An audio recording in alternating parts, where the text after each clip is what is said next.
key components to achieving nuclear non-proliferation, since it constrains further development of nuclear weapons.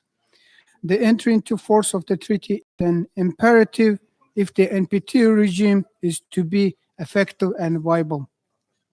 Any disarmament measures are subject to the principles of transparency, irreversibility, and viability.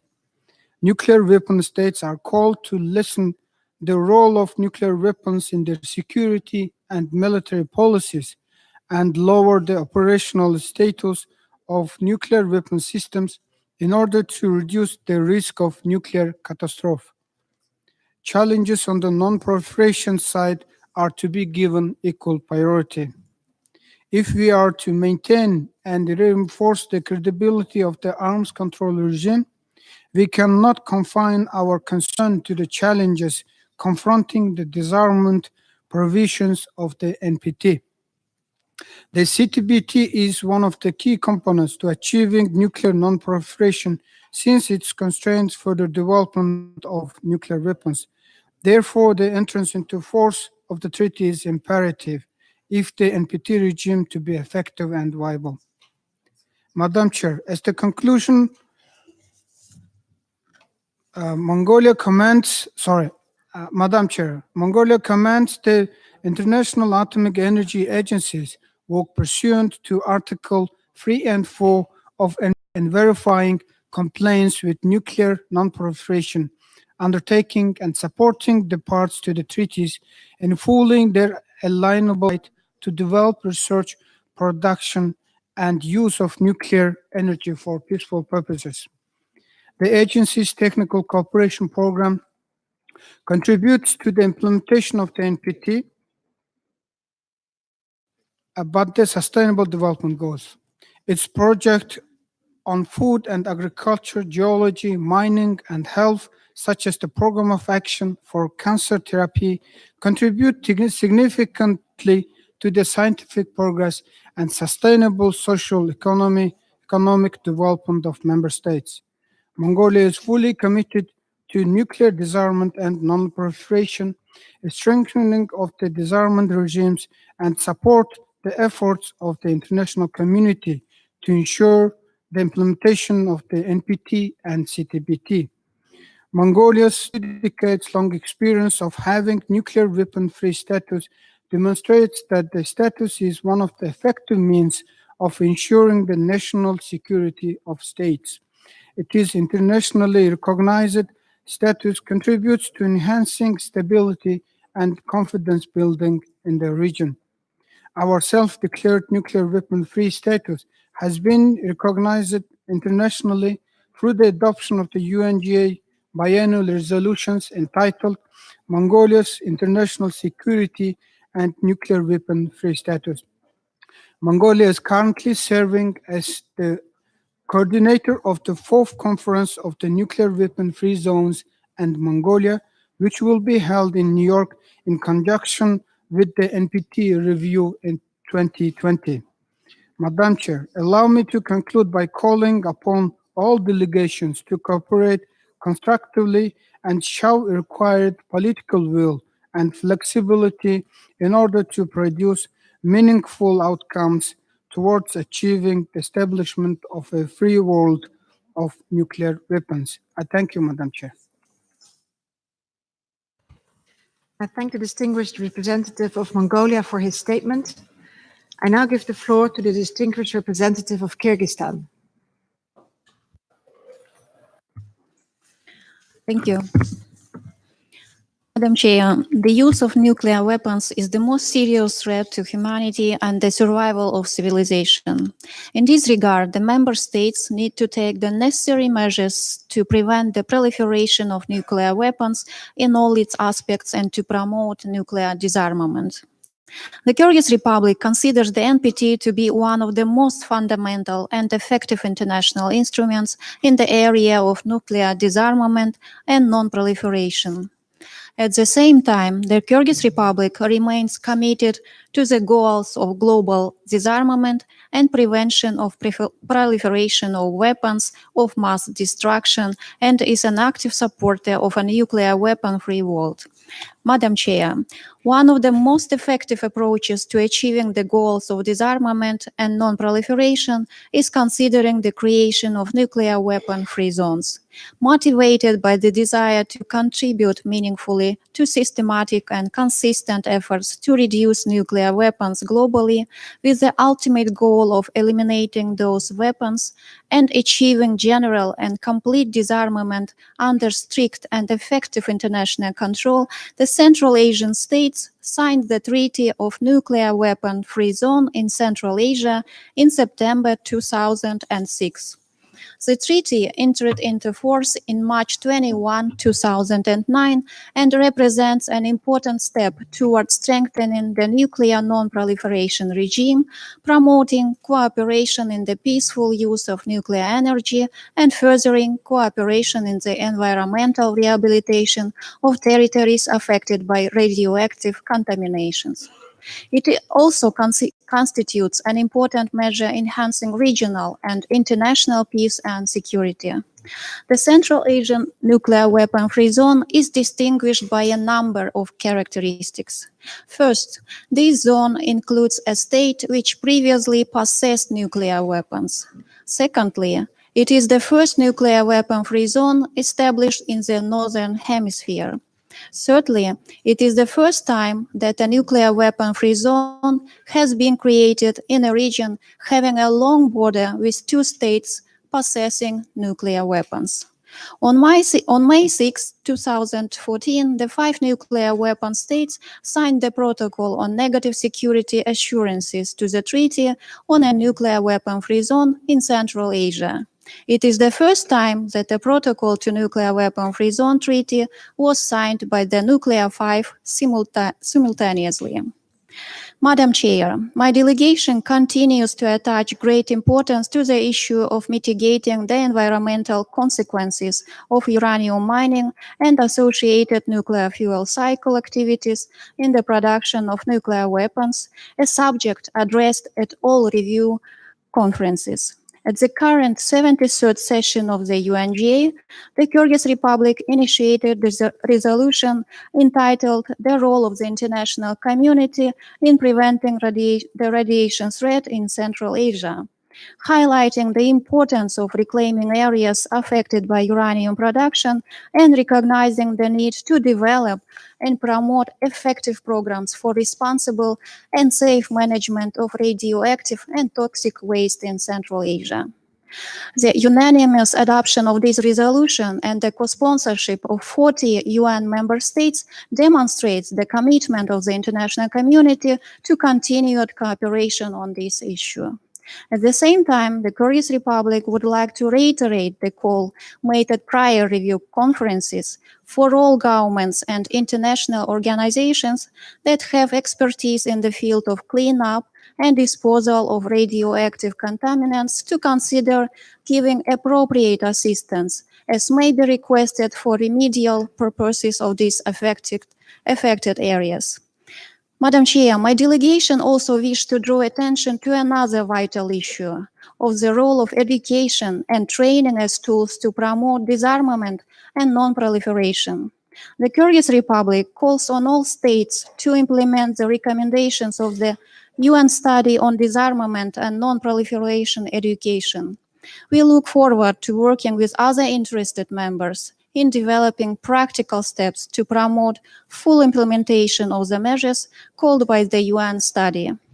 Madam Chair, we reaffirm the role of the NPT in the field of disarmament, noting the importance and significance of the multilateral disarmament mechanisms, as well as the important role of civil society, including non-governmental organizations, academia, parliamentarians, and the media, in promoting the goal of nuclear disarmament.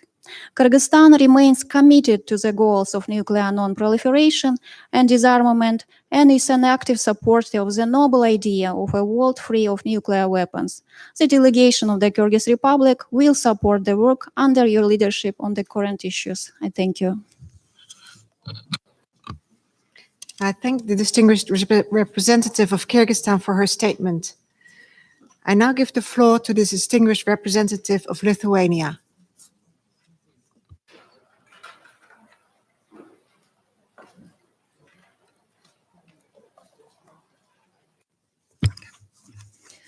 Madam Chair, thank you. Lithuania fully aligns itself with the statement made on behalf of the European Union, as well as the statement delivered by Belgium on behalf of a group of states.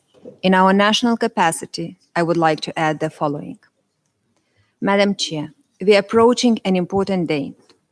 In 2020, the NPT Review Conference will mark the 50th anniversary of the entry into force of the treaty, which remains the cornerstone of the global non-proliferation regime and has an essential role in the maintenance of international peace, security, and stability. Lithuania reiterates its support to all three pillars of NPT: nuclear disarmament, non-proliferation, and the peaceful use of nuclear energy as a fundamental international mechanism. Given the importance of the NPT to global non-proliferation and nuclear disarmament, we have to sustain its credibility and effectiveness. NPT has to be preserved, strengthened, and universally enhanced by all means. As a non-nuclear state, Lithuania reiterates its support for an inclusive and gradual approach to nuclear disarmament, including meaningful steps towards creating an environment conducive to further nuclear disarmament negotiations. It should be aimed at a world without nuclear weapons, based on all provisions of the NPT, including Article 6, and built on the principles of effectiveness, verifiability, promoting international stability, and undiminished security for all. As a member of the Non-Atlantic Alliance, Lithuania would like to remind that NATO's nuclear arrangements have always been fully consistent with the NPT, since it was negotiated and entered into force with the primary intent to prevent further spread of nuclear weapons and to preserve peace and stability. Madam Chair, Lithuania regrets the erosion of the international arms control, disarmament, and non-proliferation architecture. We should remain cognizant of the challenges we are facing today and act more responsibly in preserving and strengthening the rules-based international system. A major challenge to arms control, disarmament, and non-proliferation we face today is the demise of the INF Treaty caused by the ongoing violations by Russia. Its SSC-8 missile system, which is nuclear capable and hard to detect, violates the INF Treaty, placing Russia in material breach of its obligations. It's now up to Russia to preserve the INF Treaty by a return to full and verifiable compliance. Russia's violation of the Budapest Memorandum is another regrettable act, since the nuclear weapon states reaffirmed their commitment to respect the independence, sovereignty, and territorial integrity of Ukraine within its internationally recognized borders. Russia reneged on its Budapest commitments and violated all of above. With regard to the DPRK, it is our view that the existing sanction regime should be maintained until the country demonstrated verifiable progress in reversing its nuclear ambitions. Madam Chair, Lithuania reiterates its support for the entry into force of the Comprehensive Nuclear Test Ban Treaty and the immediate start of the negotiations on the Fissile Material Cutoff Treaty in the Conference on Disarmament, with a view to banning the production of fissile material for nuclear weapons or other nuclear devices. In view of the importance of NSCG, my delegation would like to underscore the significance of physical protection of nuclear and radioactive materials, reiterate our concern regarding the threat of nuclear terrorism, and support enhancing the security of nuclear and radioactive materials and facilities globally. Madam Chair, we hope that this preparatory committee will lay the grounds for a fruitful NPT review conference. In this regard, we emphasize the importance of a smooth nomination of the President of the Review Conference. I thank you.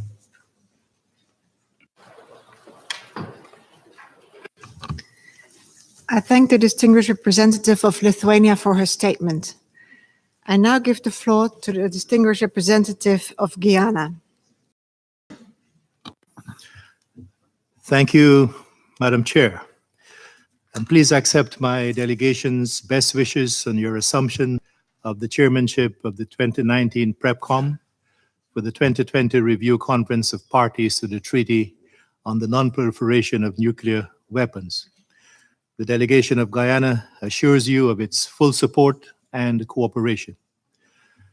Madam Chair, Guyana aligns itself with the statements delivered on behalf of the Caribbean community, CARICOM, the Non-Aligned Movement, and OPANAL.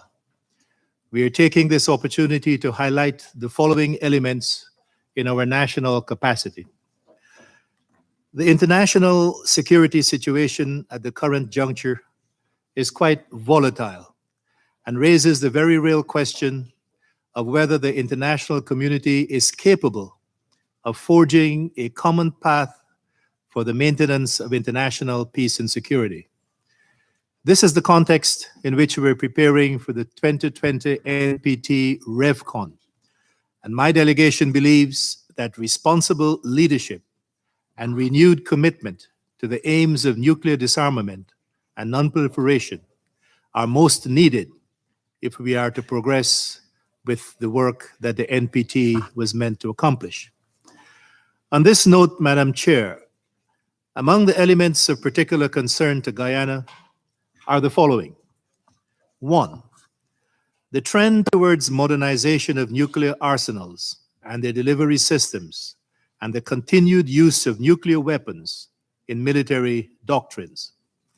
Two, recent developments that point to the possibility of a renewed nuclear arms race. And three, the increasing risk of a nuclear weapon being used and the devastation that would result from any such use. Madam Chair, every member state has a role in ensuring that we achieve full and complete nuclear disarmament. Our support is therefore critical for the effective application of the legal instruments that comprise the nuclear disarmament regime, and Guyana urges responsible action in this respect. Responsible action includes taking the necessary steps to bring about the entry into force of the Comprehensive S-band Treaty, more than 20 years after the treaty opened for signature. Responsible action also ensures that regional spaces around the world are declared free of nuclear weapons, and that the countries within those spaces commit to maintaining these spaces as such. Guyana is pleased to be part of the first such space created by the Treaty of Tlatelolco. We encourage and support the establishment of other nuclear weapon-free zones where needed. And responsible action, finally, entails the willingness to bridge existing gaps in the nuclear disarmament architecture. And in this regard, Guyana recognizes the leadership demonstrated by member states which enabled the adoption of the Treaty for the Prohibition of Nuclear Weapons in 2017. This treaty is an important contribution to the nuclear disarmament architecture, and our efforts would be better concentrated on seeking its universalization. Madam Chair, Guyana hopes that the prevailing international security situation would be enough to compel us to collective action at the PrepCom, with a view to providing strong recommendations to the 2020 Review Conference under all three pillars of the NPT. In conclusion, Guyana affirms the work of the IAEA in promoting the safe, secure, and peaceful use of nuclear technologies, including through capacity building in developing countries like Guyana. Guyana wishes you every success in the execution of your mandate and pledges its full support. I thank you. I thank the distinguished representative of Guyana for his statement. I now give the floor to the distinguished representative of the Dominican Republic. Gracias, señora presidenta. Le doy las gracias. Thank you, Madam Chair. I'd like to thank the chair.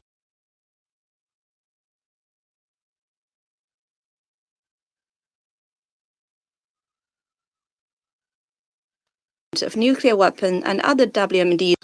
to bring about the entry into force of the Comprehensive Nuclear Test Ban Treaty, more than 20 years after the treaty opened for signature.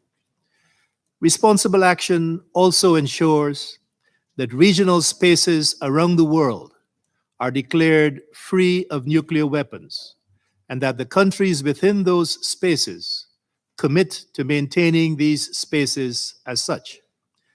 Guyana is pleased to be part of the first such space created by the Treaty of Tlatelolco. We encourage and support the establishment of other nuclear weapon-free zones where needed. And responsible action, finally, entails the willingness to bridge existing gaps in the nuclear disarmament architecture.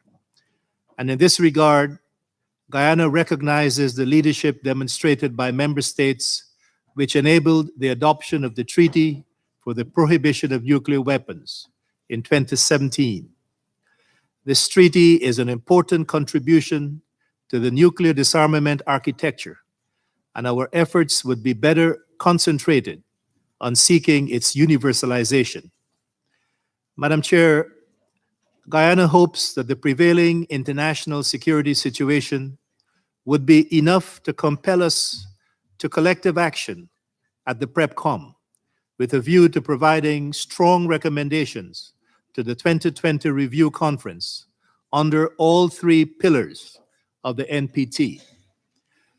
In conclusion, Guyana affirms the work of the IAEA in promoting the safe, secure, and peaceful use of nuclear technologies, including through capacity building in developing countries like Guyana. Guyana wishes you every success in the execution of your mandate and pledges its full support. I thank you. I thank the distinguished representative of Guyana for his statement. I now give the floor to the distinguished representative of the Dominican Republic. Gracias, señora presidenta. Le doy las gracias. Thank you, Madam Chair. I'd like to thank the chair for allowing me to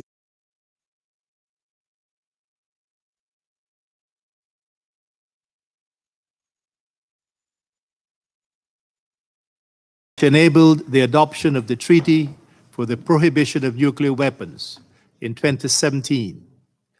This treaty is an important contribution to the nuclear disarmament architecture, and our efforts would be better concentrated on seeking its universalization.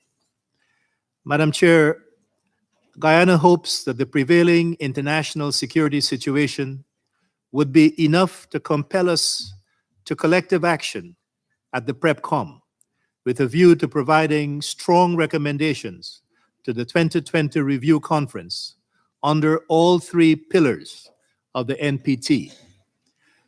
In conclusion, Guyana affirms the work of the IAEA in promoting the safe, secure, and peaceful use of nuclear technologies, including through capacity building in developing countries like Guyana. Guyana wishes you every success in the execution of your mandate and pledges its full support. I thank you. I thank the distinguished representative of Guyana for his statement. I now give the floor to the distinguished representative of the Dominican Republic. Gracias, señora presidenta. Le doy las gracias. Thank you, Madam Chair. I'd like to thank the chair for allowing me to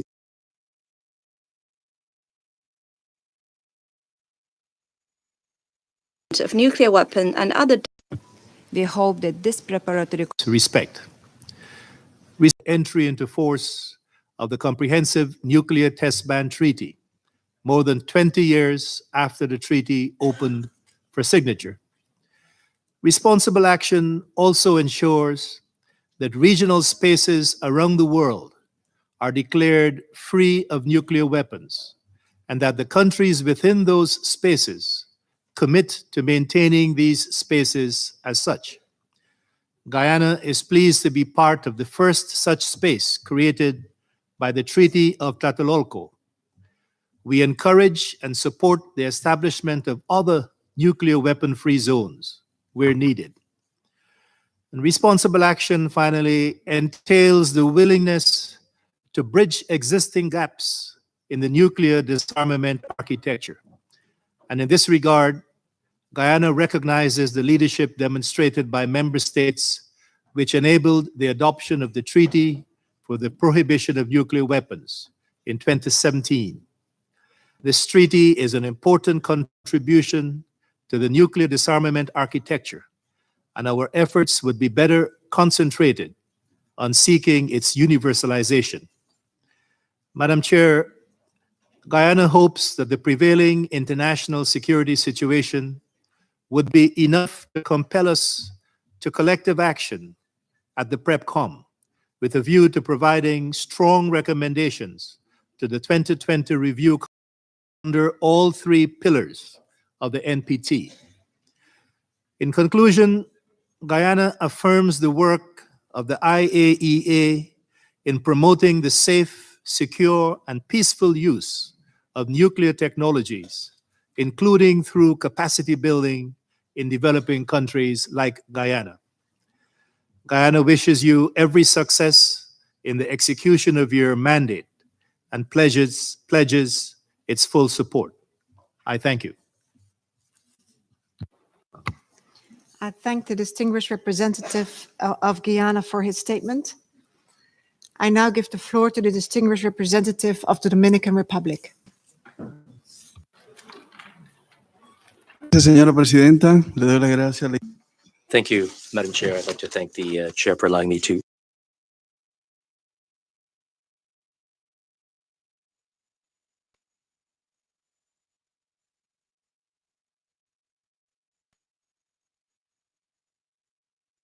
of nuclear weapons. For the effective application of the legal instruments that comprise the nuclear disarmament regime, and Guyana urges responsible action in this respect. Responsible action includes taking the necessary steps to bring about the entry into force of the Comprehensive Nuclear Test Ban Treaty, more than 20 years after the treaty signature. Responsible action also ensures that regional spaces around the world are declared free of nuclear weapons, and that the countries within those spaces commit to maintaining these spaces as such. Guyana is pleased to be part of the first such space created by the Treaty of Tlatelolco.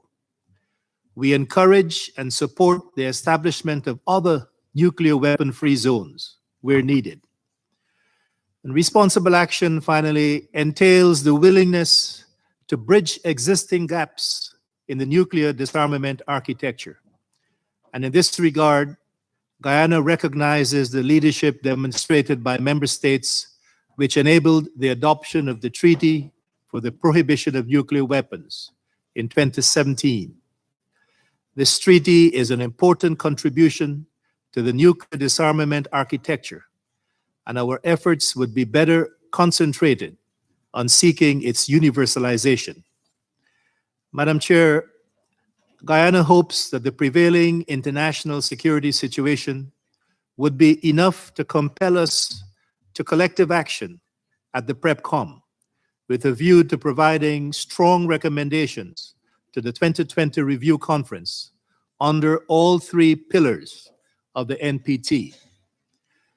In conclusion, Guyana affirms the work of the IAEA in promoting the safe, secure, and peaceful use of nuclear technologies, including through capacity building in developing countries like Guyana. Guyana wishes you every success in the execution of your mandate and pledges its full support. I thank you. Instrument to prohibit nuclear weapons, leading towards their total elimination. As a small island developing state, we remain cognizant of the extreme risks posed by an use or threat of use of nuclear weapons. We are of the view that the treaty banning nuclear weapons would not only complement current norms and reinforce existing legal instruments, including the NPT, but it would also close loopholes in the current legal regime that enables states to participate in activities associated with nuclear weapons or to claim a perceived benefit from their existence. Trinidad and Tobago worked with like-minded states on the articles on positive obligations in the treaty since we situated our support for a treaty to prohibit nuclear weapons on the catastrophic humanitarian consequences of a nuclear detonation. Madam Chair, my delegation acknowledges and commends the work of the International Atomic Energy Agency, which continues to play an indispensable role in support of the peaceful uses of nuclear energy. In closing, my delegation also wishes to highlight the important role played by civil society and academia in the advancement of the goal of inter alia, nuclear disarmament, and non-proliferation. And in this regard, we look forward to our continued partnership. I thank you, Madam Chair. I thank the distinguished representative of Trinidad and Tobago for her statement. I now give the floor to the distinguished representative of Ecuador. Permítame felicitar Allow me to congratulate you on your election as chair. And I'd like to thank in particular Ambassador Said Mohamed Hombin to lead this third preparatory committee on the 2020 review conference of the Non-Proliferation Treaty. I would like to thank you for your dedication and your efforts in carrying out these consultations, especially in the difficult context in which we find ourselves. We also support the statement delivered by the permanent representative of Brazil, coordinator on behalf of OPANA, the Secretariat for the Tlatelolco Treaty, a precursor to the regional initiatives for the establishment of nuclear weapon-free zones, to contribute definitively to world peace. The comments contained in the working document, which were presented, I think are common to most of the delegates here, and is a basis to prepare the PrepCom. We support the other delegations, and we support the working document, the humanitarian consequences on nuclear disaster presented by the representative of Austria, the appeal to Kyoto, as well as the joint declaration on education, disarmament, and non-proliferation presented by Japan.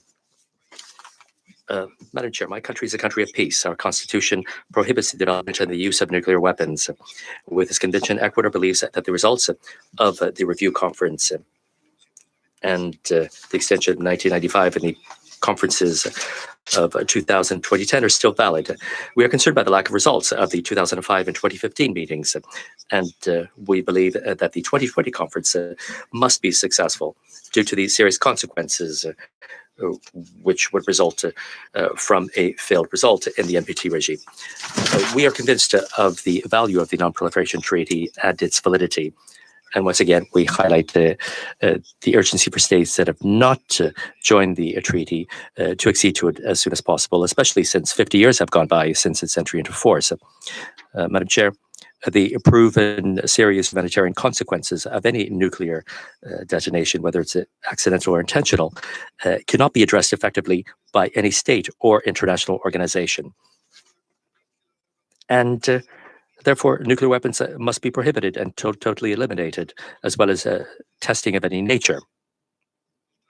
The Treaty on the Prohibition of Nuclear Weapons is an important step, which complements the Treaty on the Non-Proliferation of Nuclear Weapons, and which is strengthened by the CTBT Treaty in the path towards eliminating these weapons of mass destruction. In this respect, I'm pleased to inform you that in February of 2015, Ecuador adhered to the CTBTO with an agreement for the installation of ultrasound station and a radionuclide station in the Galapagos Islands. Besides its value in maintaining peace, this is a contribution to the systems to prevent natural disasters as well as other scientific applications. As for the Treaty on the Prohibition of Nuclear Weapons, the National Assembly approved by 110 votes, all of the members present. We approved a favorable report for the ratification of this instrument, which we hope will take place soon. Madam Chair, Ecuador calls upon the nuclear weapon states to eliminate from their doctrines and security policies the function which they grant to nuclear weapons. And similarly, the non-nuclear weapon states who are included in extended nuclear deterrence policies through military alliances, they must orient, direct their security policies in another way. Ecuador rejects the qualitative improvement of nuclear weapons and the development of new types of weapons, which are actions very consistent with the obligation to adopt effective measures towards the disarmament and nuclear non-proliferation, which go against the NPT. We, as countries, must analyze more thoroughly the consequences of the humanitarian impact and environmental impact of any nuclear explosion, whether intentional or accidental. We should place a priority on a complete, verifiable, irreversible, and transparent nuclear disarmament, because the only guarantee against the use or the threat of the use of nuclear weapons is their total elimination. With respect to the so-called negative security guarantees, countries must continue with the negotiations and to adopt a legally binding instrument when it comes to these guarantees against the use and the threat of the use of nuclear weapons against countries that do not have nuclear weapons. The nuclear weapon-free zones promote peace and stability at the regional and international level by banning the possession, testing, manufacturing, production, acquisition, the development, the stockpiling, and the placing of the use of nuclear weapons. Nuclear weapon-free zones are also a concrete and legal achievement of great importance when it comes to nuclear disarmament and non-proliferation, and this was recognized by the General Assembly of the United Nations, and they must be respected without reservations or other limitations by all states. In this respect, we must place a priority on supporting the establishment of nuclear weapon-free zones, as well as WMDs and their delivery systems in the Middle East. That is part of the outcome document of the NPT Review Conference of 2010. In accordance with Article 4 of the NPT, we must protect the right of all states to develop research, production, and the use of nuclear energy for peaceful purposes without discrimination.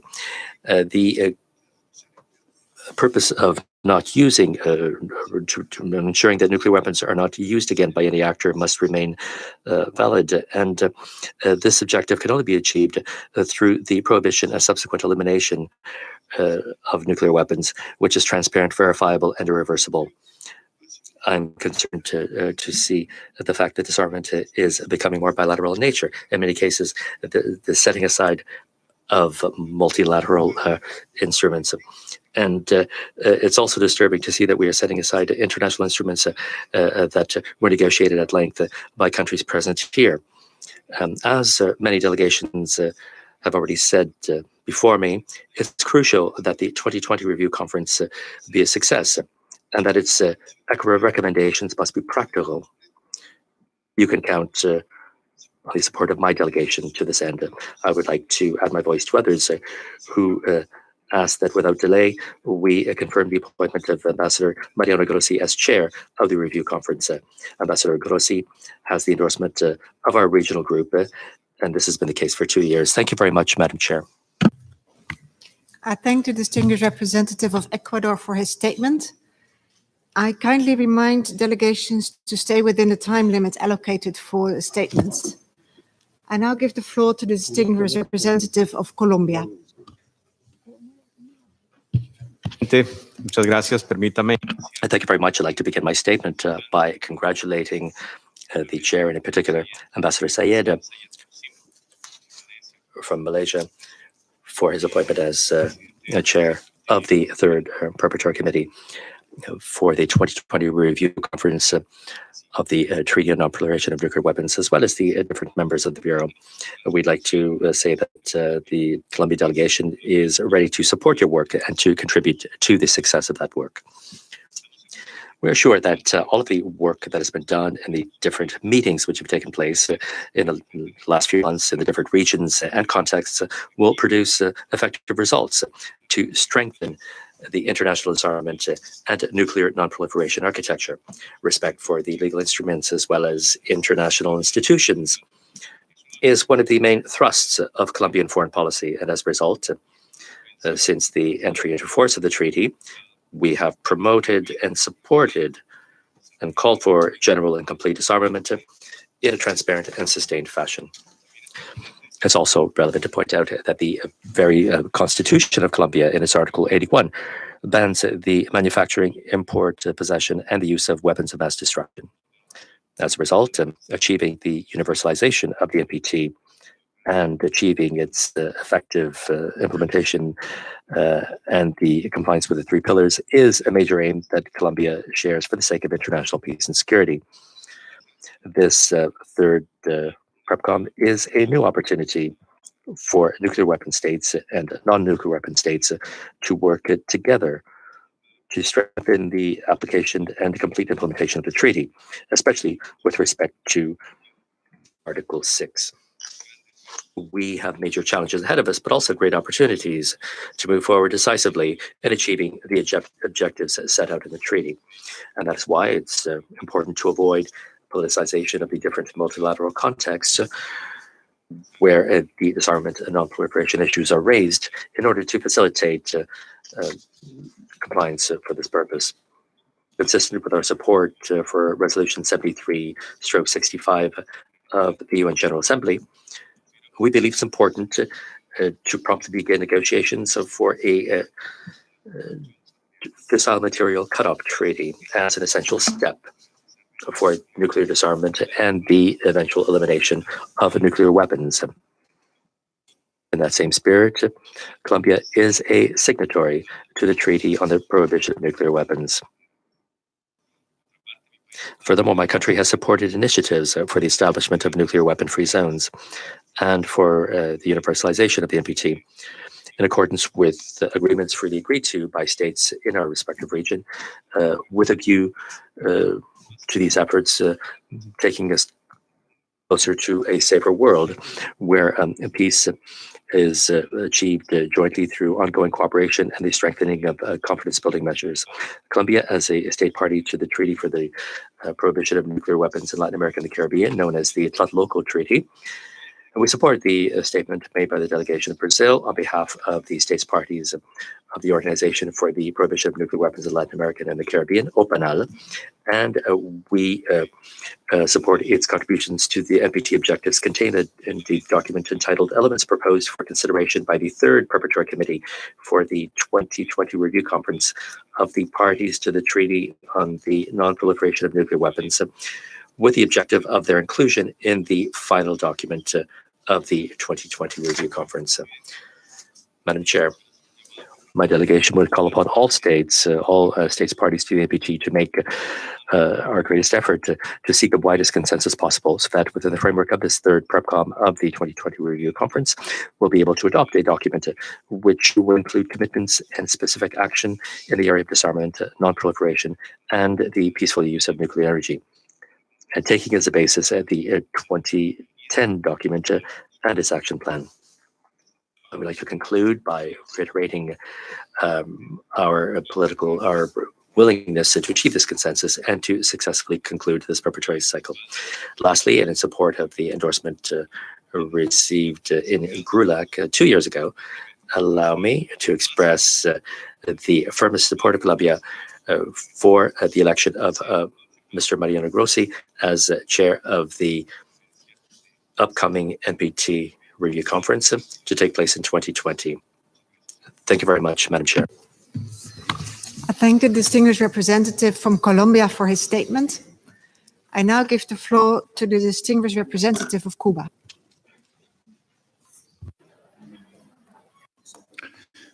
Muchas gracias, señora Presidente.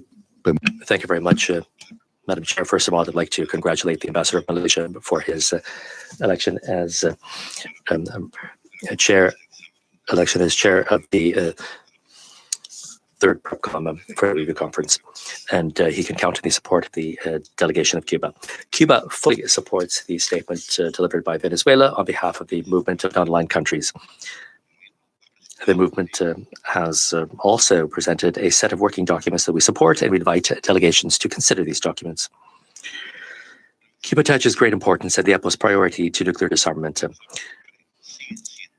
because, unfortunately, nuclear weapons continue to be the greatest threat to the survival of humankind as well as life on the planet.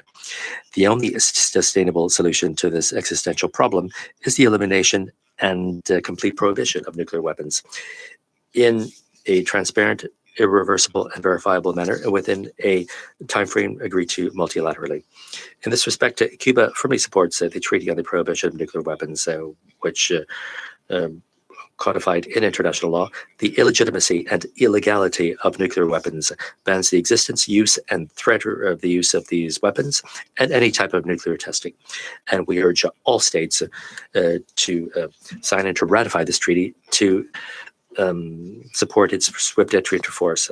We regret the lack of specific progress in the area of nuclear disarmament. In that context, it's unacceptable that nuclear states running counter to the obligations of the Treaty on Non-Proliferation, in particular its Article 6, continue to modernize their existing nuclear arsenals, strengthening the role of the nuclear weapons in their military doctrines, and reduce the threshold to consider their use, including in response to the so-called, and I quote, non-nuclear strategic threats, end of quote. Madam Chair, Cuba would like to stress that as a result of the work of this preparatory committee, we should be able to achieve substantive recommendations, which would make it possible to move significantly towards the success of the 2020 review conference. We must fully respect the mandate of the review conference and guarantee a balanced review of the implementation of the three pillars of the treaty: nuclear disarmament, non-proliferation, and the peaceful use of nuclear energy, as a prerequisite for the legitimacy, integrity, and effectiveness of the treaty. The final document of the upcoming review conference must include practical, concrete, and tangible measures with specific timelines for their compliance and focused on taking action in the area of nuclear disarmament. Likewise, it must include an urgent appeal to nuclear weapon states and to those protected by the so-called nuclear umbrella to comply with their obligations and to fully implement without prior conditions and without further delay all of the commitments agreed to in the 1995, 2000, and 2010 review conferences. We regret the fact that the international community has not convened a conference for the establishment of a nuclear weapon and WMD-free zone in the Middle East. And we hope that the review conference and the PrepCom will support the convening of this conference, which should be held without delay. Similarly, the conference must demand that nuclear weapon states offer irreversible safeguard guarantees for those that don't have these weapons, or and through a instrument which is universal, unconditional, and legally binding. Cuba is opposed and will continue to oppose attempts to impose conditions on nuclear disarmament and to legitimize the status quo. We must put an end to political machinations in non-proliferation based on a double standard and political interest. Cuba continues to call for respect for the inalienable right of states to develop research, production, and the peaceful use of nuclear energy without discrimination. We reaffirm the need for everyone to commit to the treaty to facilitate the participation in the exchange of equipment, material, and scientific and technological information for the peaceful use of nuclear energy. We reject in the strongest terms the adoption by the U.S. administration of new acts of aggression or measures of aggression against Cuba, which are arbitrary and illegal, and which strengthen the economic, commercial, and financial blockade imposed by the United States against Cuba.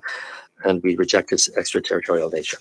These measures directed to stifle Cuba's economy and with it to incur suffering on the Cuban people limits the inalienable right of states to the peaceful use of nuclear energy. The government of Cuba calls upon all the members of the international community and all of the U.S. citizens to stop this irrational escalation, as well as the aggressive and hostile policy conducted by the government of the United States.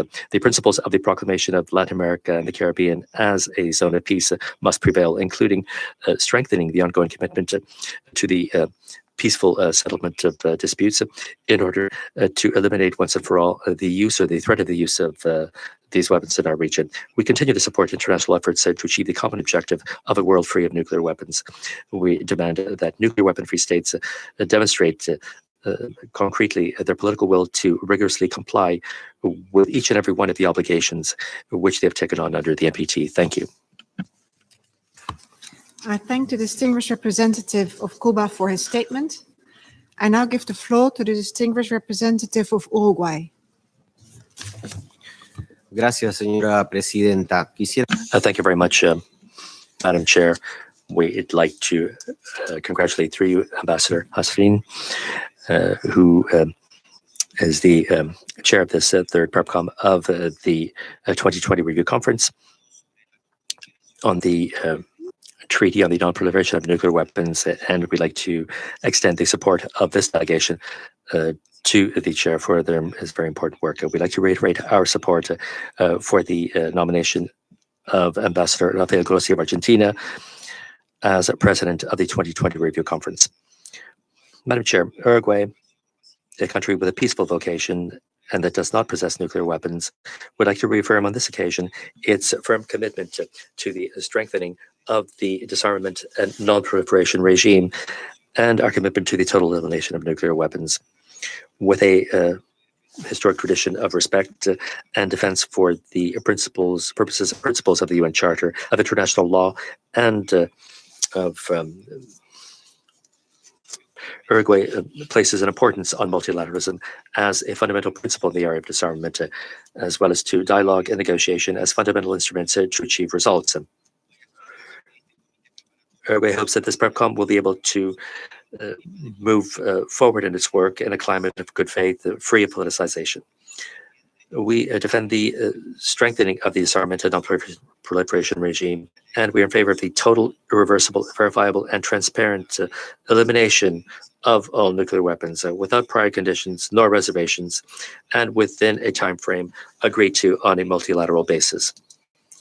Among other legal international instruments in the area of disarmament, Uruguay is a state party to the Treaty on the Prohibition of Nuclear Weapons, the Treaty of the Non-Proliferation of Nuclear Weapons, and the Treaty for the Comprehensive Test Ban Treaty, as well as the Treaty on the Prohibition of Nuclear Weapons in Latin America and the Caribbean, known as the Tlatelolco Treaty.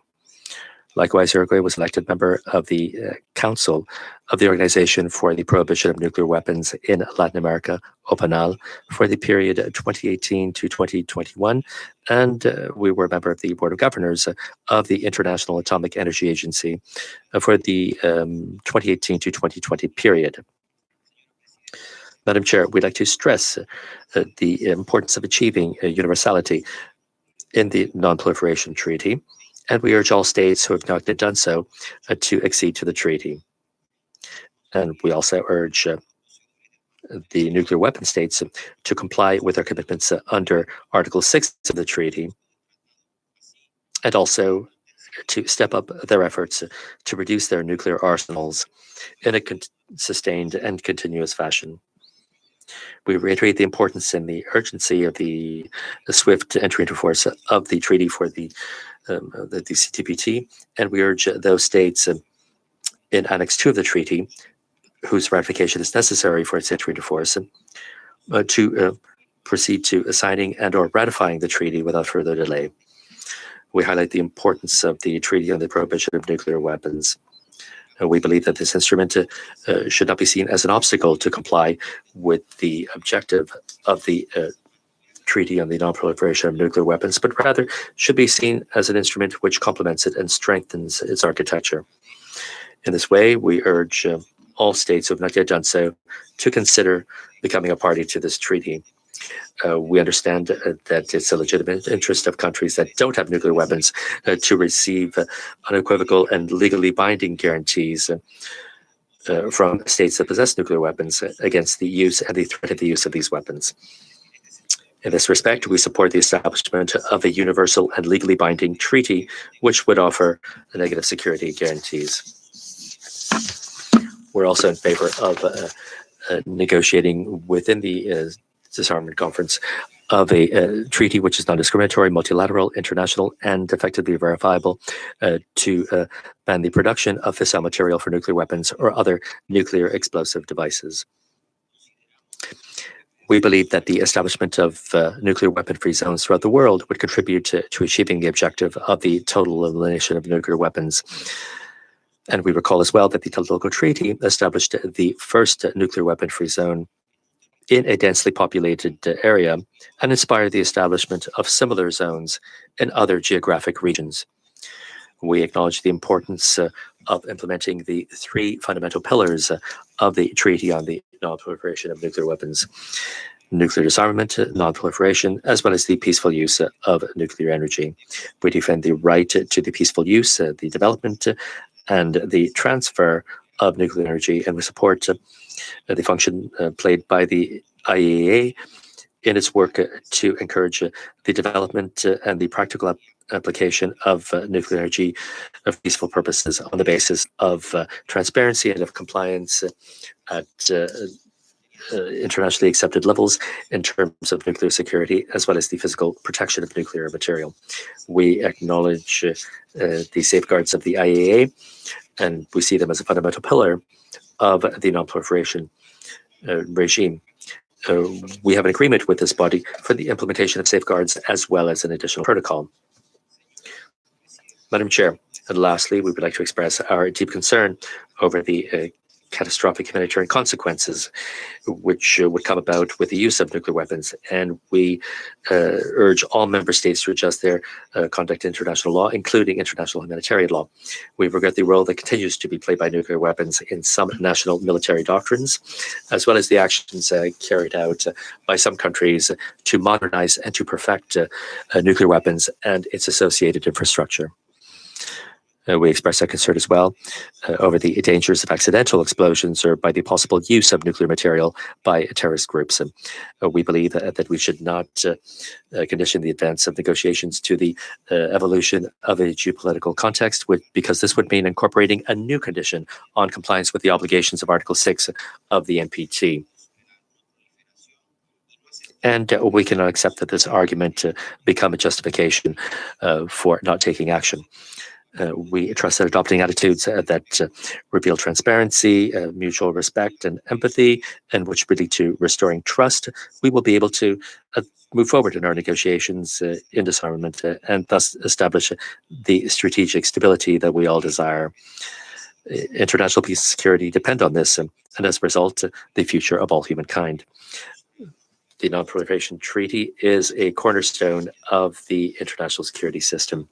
We hope that the 2020 Review Conference will allow us to achieve a result which would constitute progress and not setbacks. And we call upon all delegations so that during this process they will show political will and flexibility so that we can move towards the objective of a world free of nuclear weapons. Thank you very much. I thank the distinguished representative of Uruguay for his statement. I kindly remind delegations to stay within the time allocated for statement. And with that, I now give the floor to the distinguished representative of Honduras. Gracias, señora Presidente. Me es grato. Thank you, Madam Chair. I'd like to congratulate you for your election, and I'd like to congratulate the rest of the Bureau to steer the work of the third PROPCOM of the 2020 Review Conference.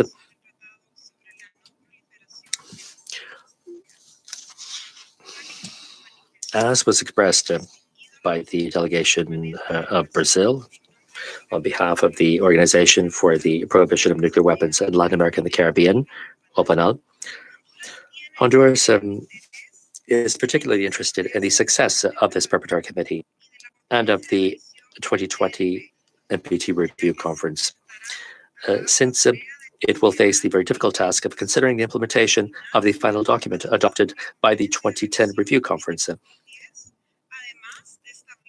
as well as establishing objectives for the next 5 years. Madam Chair, my delegation would support the document presented by OPANAL, which points out the essential elements that must be included in the final document of the 2020 Review Conference. Furthermore, we regret the fact that in 2018, the review conference on the non-proliferation of nuclear weapons concluded without adopting a final document due to political factors which were outside of the treaty. The Republic of Honduras has shown throughout the years the support of all of those initiatives and actions directed to strengthening the disarmament and non-proliferation regime. Likewise, all those efforts which would lead to reaffirming the commitment of the international community to move towards the total elimination of weapons of mass destruction through multilateral negotiations and under principles which are verifiable, irreversible, and transparent. As proof of this commitment, my delegation was proud to be part of the Latin American and Caribbean region, which has celebrated the 52nd anniversary of the adoption of the Treaty for the Prohibition of Nuclear Weapons in Latin America and the Caribbean, the Tlatelolco Treaty. Nuclear weapon-free zones provide an important contribution towards the rejection of weapons of mass destruction and represent a solid basis for the development of a universal ban on nuclear weapons. My delegation expresses its concern over a greater risk of the use of nuclear weapons, whether it's intentional or accidental, and the catastrophic humanitarian consequences which would result from their use. Honduras has also given total support to the resolutions adopted by the Security Council, whose permanent members must be able to shoulder the greatest responsibility granted by the UN Charter. And similarly, we firmly support the channels which would favor diplomatic steps to reduce tension and threats to global peace. Madam Chair, the Treaty on the Prohibition of Nuclear Weapons, adopted on the 7th of July 2017, was an important step in this area and contributes to the common goal of a world free of nuclear weapons. Honduras is one of the 70 member states that signed that treaty, and it's currently at the ratification stage. The treaty reflects a growing concern over the risk of the continued existence and an increase in the possession of nuclear weapons, as well as the concern over the catastrophic humanitarian consequences which would result if nuclear weapons were once again used. Likewise, it helps to implement the obligations of all states parties to the NPT under Article 6 of the NPT, and it complements and strengthens this treaty, as well as other existing agreements to control weapons as well as disarmament. Madam Chair, it's important to point out that arms spending, which deprives us of priority resources and scarce resources to satisfy the basic needs of humankind, and it makes it difficult to achieve what is contemplated in Agenda 2030 for Sustainable Development. And so we'd like to respectfully call upon countries that produce weapons to establish moratoriums in their weapons programs. Honduras, like other countries who have spoken before me, would like to say that it's important to resolve as quickly as possible the nomination and election of the president of the review conference to proceed with the other members of the Bureau. More than 2 years ago, the group of Latin American and Caribbean countries endorsed the nomination of Ambassador Rafael Mariano Grossi of Argentina. My delegation joins the consensus on this urgency. To conclude, I'd like to point out once again Honduras's commitment and our commitment to the work of this preparatory committee. We hope that under your leadership, this would be a fruitful session for our nations and for global peace. And so it enjoys the total support of my delegation. Thank you very much. I thank the distinguished representative of Honduras for her statement. I now give the floor to the distinguished representative of Côte d'Ivoire. Thank you very much, Chair. Chair, allow me in turn, on behalf of the Ivorian delegation, to extend to you my most warm congratulations on your leadership and how you are leading our meeting. My delegation aligns itself with the statements made by Venezuela and Nigeria, respectively on behalf of the Non-Aligned Movement and the African Group. Chair, almost 50 years after the entry into force of the Non-Proliferation Treaty, the NPT, Côte d'Ivoire has seen that nuclear weapons continue to hold a place of choice in the security arsenal of a large number of countries. And even if their effective use has diminished in recent years, given the general awareness about raising about people, we must highlight that the nuclear deterrent doctrine will be around for a good while yet. Indeed, some states justify the presence of 15,000 nuclear weapons in our environment through a concern for self-defense, which turns out to be out of step with the evolution of mentalities and with the state of international legislation. This was enriched on the 7th of July 2017 with the adoption of the TPNW, and Côte d'Ivoire was one of the first signatories there too. This treaty, far from weakening the NPT, as is claimed by some, on the contrary, strengthens it, in that it goes beyond simple non-proliferation of nuclear weapons to focus on their definitive eradication. No legal instrument on an international level before has been able to do this. In this connection, my country encourages all states parties to the NPT to follow in the footsteps of those countries who have signed and or ratified the TPNW, so it can be implemented as soon as possible. Chair, it is urgent that the objective of nuclear disarmament and non-proliferation, which dates back to the creation of the United Nations, can be finally achieved, given the dangers posed by nuclear weapons for our planet as a whole, particularly the irreversible humanitarian environmental consequences that they have caused over the years. This is why my country calls on states parties to respect their obligations under the NPT, particularly Articles 4 and 6. On the implementation of Article 4 of the NPT, my delegation, like several others, is in favour of the preservation of the right of every state to use nuclear energy for peaceful purposes. Indeed, our states must be able to benefit from the substantial advantages that nuclear technology provides them with to support their development. In this connection, my country welcomes its fruitful cooperation with the CTBTO, as well as with the IAEA. These partnerships have allowed us to construct a geophysical station and to open in Abidjan the first Ivorian Centre for Radiotherapy to treat cancer. My government plans on pursuing its investments in this field with a view to opening the first centre of nuclear medicine in Côte d'Ivoire. In terms of Article 6 of the NPT, my delegation notes that the objective to end the arms race, as well as a general goal of disarmament, full and complete disarmament, risks never being achieved.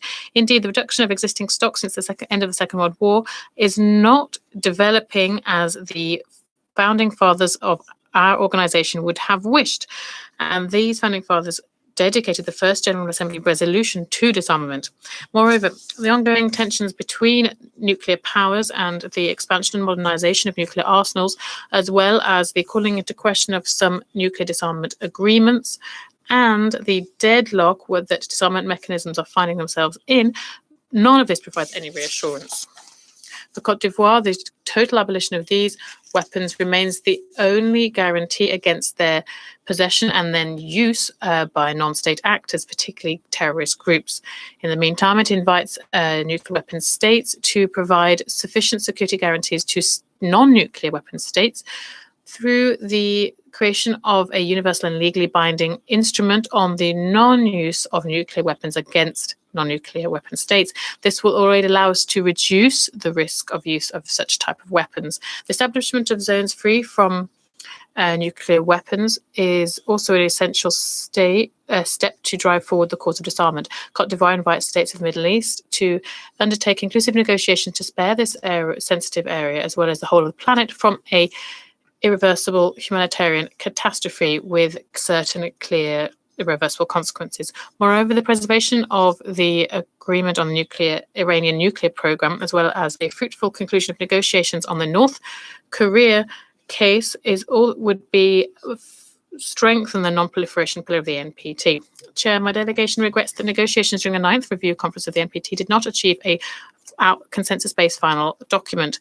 This is hinders the transparency and the credibility of the treaty. This is why we call on states parties who are here to demonstrate flexibility, because the universalization that we wish to see at the NPT will not be achieved if the necessary political will to achieve tangible results does not support our current deliberations. Taking to ground mutual interests, particularly freely consented to commitments that have lasted for nigh on 50 years, we will be able to ensure that multilateralism triumphs and also spare future generations from the inappropriate use of nuclear technology. I thank you very much. I thank the distinguished representative of Côte d'Ivoire for his statement. And I now give the floor to the distinguished representative of El Salvador. Muchas gracias. Thank you very much. My delegation would like to congratulate the chair for your appointment to steer the work of this third preparatory committee for the 2020 review conference of the parties to the Treaty on the Non-Proliferation of Nuclear Weapons. And we extend our congratulations to the other members of the Bureau. You can count on the full support of my delegation to ensure the success of your work in the course of this session. Madam Chair, El Salvador is still firmly convinced that nuclear weapons are not a way to guarantee security. Far from it. They endanger and threaten the security and stability of different regions in the world. As long as there are still this type of weapons of mass destruction, and as long as we have the danger of its proliferation, we will continue to live under the threat of the extinction of life on this planet. For my country, the NPT represents a historic agreement, an agreement which highlights the willingness of nuclear weapon states to eliminate nuclear weapons as soon as possible, and which furthermore countries like mine, who have never had nuclear weapons, we don't opt for nuclear weapons as a security guarantee. We call for the universalization of the NPT as an urgent priority, and we urge all states who have not yet done so to adhere to the treaty as soon as possible. We regret the lack of consensus that existed in the previous NPT review conference held in 2015, and we would hope that in this preparatory process we can maintain a constructive spirit and one of consensus. Only working together to create agreements among all the parties can we keep the NPT alive.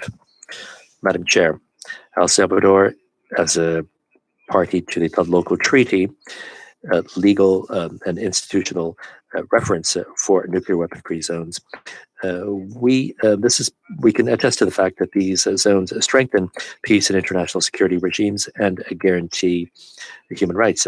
Having said this, in the light of the ongoing validity of the previously achieved agreements in previous review sessions, my country would like to reiterate its support for the establishment of nuclear weapon-free zones in other parts of the world where they have not yet been established. The 1995 commitment on the Middle East is an essential aspect and of great importance for the peace process in that region, besides being an integral part of the set of decisions which allowed the extension of the treaty in 1995. Despite the fact that in the 2010 NPT review process, the conference agreed to specific measures for the establishment of a nuclear weapon-free zone and other weapons of mass destruction in the Middle East, we haven't achieved any substantive results in that area. We welcome the decision A/73/513 adopted by the General Assembly to convene a conference on the establishment in the Middle East of a nuclear weapon-free and WMD-free zone. We call upon all parties to participate in that conference and to take on this commitment and to step up their efforts to achieve this aim without delay. We urge all states parties to the NPT to maintain a positive position before the General Assembly in this area, mainly to ensure that this would not be a topic that would lead to dissent or divisions when it comes to holding the 2020 review process, as we saw in 2015. Madam Chair, El Salvador has maintained a commitment to all multilateral efforts whose purpose is to promote peace, disarmament, and the strengthening of security at a global level. In that respect, El Salvador is as a country that has faithfully followed the NPT without delay or conditions, we believe that the only guarantee against the use of nuclear weapons and the serious humanitarian consequences that this would represent is the total prohibition and elimination of these weapons. And we were among the first states that signed the Treaty on the Prohibition of Nuclear Weapons on the 30th of January 2019. We deposited our ratification instrument before the United Nations. My country has no doubt that this treaty, once it enters into force, will strengthen the disarmament and non-proliferation regime. And we call upon member states who have not yet done so to adhere to the Treaty for the Prohibition of Nuclear Weapons, and in this way reduce the threat posed by the ongoing existence of nuclear weapons in the world, and thus move towards their total destruction. Chair, nuclear testing only undermines peace, security, and international stability, as well as endangering the lives of millions of people. Furthermore, they run counter to the objective and the ultimate aim of the disarmament and non-proliferation regime, and against the obligations and provisions contained in the non-proliferation treaty. As a result, El Salvador condemns any type of nuclear testing in any part of the world, and we urge states to refrain from carrying out these nuclear tests and all of those actions whose objective would be to develop or improve nuclear weapons and other weapons of mass destruction. In this respect, we welcome the announcement made by the DPRK on the suspension of the nuclear testing. We support the dialogue that has begun, and we hope this process will lead to a stable and lasting peace, including the verifiable and irreversible denuclearization of the Korean Peninsula. And we would ask the DPRK to return to the NPT regime as an indispensable guarantee to ensure compliance with these commitments. My delegation reiterates the importance and the need of a swift entry into force of the CTBT. We call upon the states who have not yet done so, and in particular those of Annex 2 of the treaty. We would ask them to accelerate the signing and ratification process for this instrument. Madam Chair, to conclude, allow me to reiterate the full support of my country for the NPT. At the same time, we join efforts that aim to achieve the success of this preparatory conference.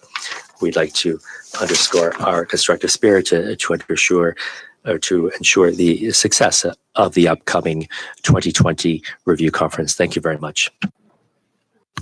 I thank the distinguished representative of El Salvador for his statement. I would like to appeal to delegations to keep the meeting in order so that we can allow delegations to deliver their statements. If you just need for consultations, please step outside if they get noisy. Also, I'd like to kindly remind delegations to stay within the time limit allocated for the statements. I now give the floor to the distinguished representative of Greece.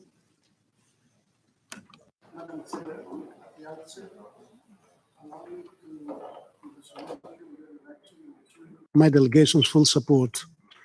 Greece aligns fully itself with the statement made earlier by the European Union and by Belgium on behalf of a group of states, and would like to make some additional remarks. The importance in many respects of the current review cycle of the NPT cannot be stressed enough. Today, more than ever, the preservation, promulgation, and universalization of the treaty and its three pillars are at the core of the global non-proliferation and disarmament architecture. Addressing the triptych of the NPT in a balanced approach must be at the center of our deliberations in order to achieve the momentum that will guide us towards the objective of achieving a world without nuclear weapons. Keeping in mind the principle of undiminished security for all, Greece calls for further progress on all aspects of disarmament as a way to enhance global security. It is this framework of global nuclear security that Greece has supported a Fissile Material Cut-off Treaty, FMCT. We further believe that the universalization of the CTBT would contribute to international peace and security. Greece calls upon all states that have not yet done so to become parties of the CTBT without any further delay. Complementarity role of FMCT and CTBT can only add impetus to the NPT and bolster the double helix of disarmament and non-proliferation. In this context, we stress the need to renew multilateral efforts and revitalize multilateral negotiating bodies, in particular, the Conference on Disarmament. On DPRK, the nuclear and ballistic missile program of the DPRK remain a matter of concern.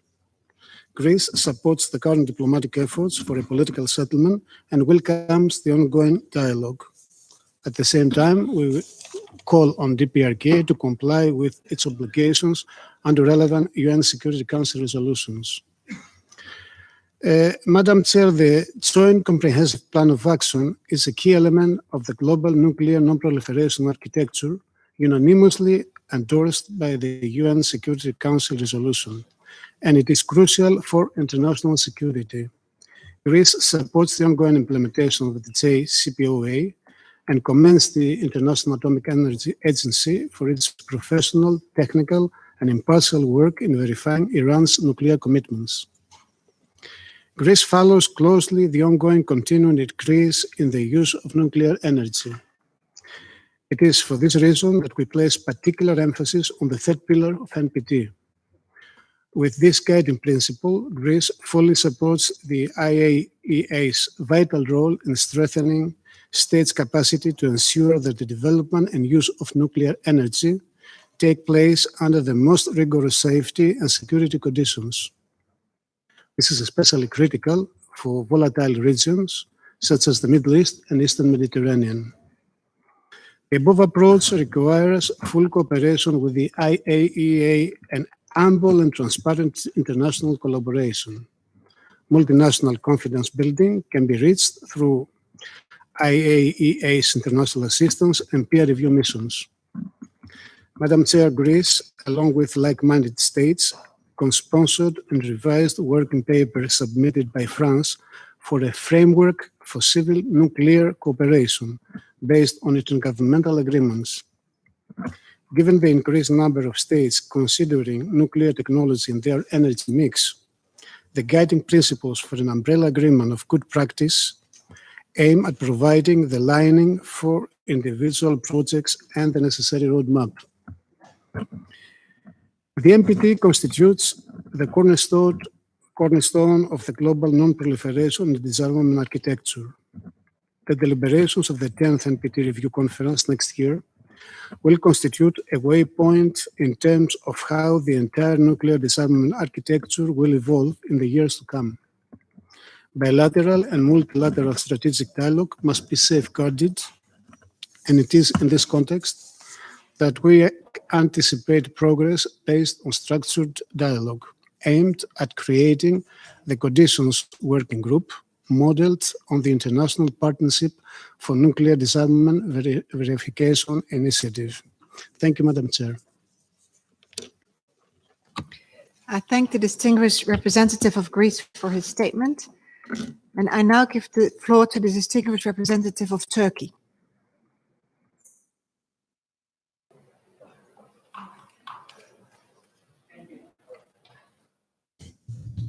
Thank you, Madam Chair. I congratulate, before everything else, the PrepCom Chair on his assumption of his duties and assure him of our full support and cooperation during this year's PrepCom. Turkey aligns itself with the statements delivered by Belgium on behalf of a group of countries and that of the European Union read earlier. Following our shortened national remarks. The Nuclear Non-Proliferation Treaty has proven its success. Next year, it will be its 30th anniversary of entry into force. Despite many changes in international politics since then, it remains a key instrument for reinforcing international peace and security. We reaffirmed the importance of the NPT as a cornerstone of the global non-proliferation regime and the essential foundation of the pursuit of nuclear disarmament. As a country that is a party to all major international non-proliferation instruments and regimes, Turkey remains committed to the full implementation and further strengthening of the treaty with all its three pillars. We repeat our call upon states that have not yet done so to join the treaty. We also appeal to all states parties to implement their treaty obligations and commitments in full. Madam Chair, today perhaps we all agree that we find ourselves in a very complex and volatile security environment. We need constructive, inclusive, and transparent dialogue more than ever, so that we can prevent the further worsening in the field of non-proliferation and disarmament. In any case, though, duplicating existing structures should be avoided. We're witnessing an incremental erosion of the non-proliferation and disarmament architecture. The state of the INF Treaty is a case in point. We're concerned with such developments, as we have highlighted together with our NATO allies, and will continue to call for responsible behavior on that matter. The JCPOA is an important diplomatic achievement on a global scale. The IAEA continues to confirm Iran's compliance, and we continue to firmly believe that the plan should be preserved. Turkey supports systematic, progressive, verifiable, and irreversible nuclear disarmament and encourages all states that possess nuclear weapons to take further steps in that direction. The primary responsibility, of course, rests with the nuclear weapon states. Extension of the New START will be an important step in this regard. Madam Chair, we hope that the diplomatic process on the Korean Peninsula will succeed for complete, verifiable, and irreversible denuclearization.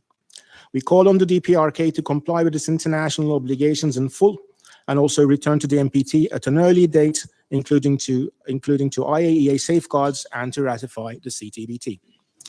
Madam Chair, the cessation of all nuclear weapon tests constitutes an important step towards both nuclear disarmament and non-proliferation. We stress the centrality of the CTBT. Also, the moratorium on all nuclear explosions should be upheld by all. We once again encourage all states, and particularly the remaining Annex II states, to sign and ratify as soon as possible. Another essential step will be the commencement of negotiations on a non-discriminatory, multilateral, and verifiable FMCT at the Conference on Disarmament. We welcome the work of the high-level expert preparatory group. CD needs to be revitalized so that it can perform its functions as a negotiating platform. Turkey conducted the 6th and last chairmanship of CD last year with that understanding. It is our firm conviction that the CD has the mandate, membership, and the rules of procedure to discharge its duty. Turkey deems multilateral nuclear verification capabilities necessary for the realization and maintenance of a world without nuclear weapons. It is with this understanding that we participate in international partnership on verification and nuclear disarmament. We welcome that consensus was found on the report of the GGE on nuclear verification. The establishment of nuclear weapon-free zones on the basis of arrangements freely arrived at is an important non-proliferation and disarmament measure. A pending critical commitment of the 1995 Review Conference is the convening of an international conference on the establishment of a Middle East zone free of nuclear weapons and all other WMDs. Turkey reaffirms its strong commitment to the establishment of such a zone in the Middle East. Chair, IAEA safeguards is a vital component of the global proliferation regime. So we call on those states that have not yet done so to sign, ratify, and implement their CSAs and additional protocols without further delay. Madam Chair, Turkey is an embarking country strongly supports the inalienable rights of states to benefit from the peaceful uses of nuclear energy. We will have more to say on that under the relevant cluster, and we're uploading our full statement on PaperSmart. But before I conclude, I wish to state that Turkey, both on a national basis and together with its MPDI partners, will do its best to play a constructive role to seek dialogue in this PrepCom and next year at the RevCon. Thank you. I thank the distinguished representative of Turkey for his statement. I now give the floor to the distinguished representative of Slovenia. Thank you very much, Madam Chair. And I'd like to begin by asking you to kindly convey our congratulations and assurances of our cooperation to the chair of the PrepCom. And of course, we extend the same to you and other members of the Bureau. I would like to first align myself with the statement of the European Union, as well as the statement on progressive approach, and offer some additional points in my national capacity. Preserving the values of multilateralism and promoting the rule-based international order is in the core of the UN Charter. The future of multilateralism depends on the political will of member states of this organization.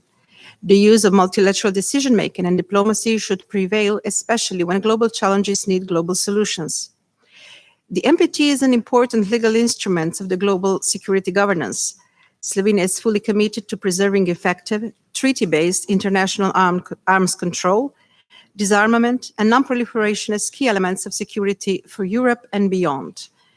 We were encouraged by the press statement of the Security Council reaffirming its commitment to advance the goals of the NPT, and the viability and mutually reinforcing character of all commitments taken under the treaty.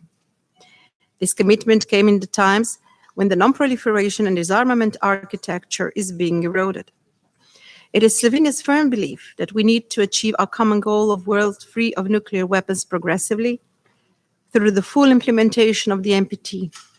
For us, the NPT remains the cornerstone of nuclear disarmament, non-proliferation, and the development of nuclear energy applications for peaceful purposes. We believe that progress has been made in all three areas.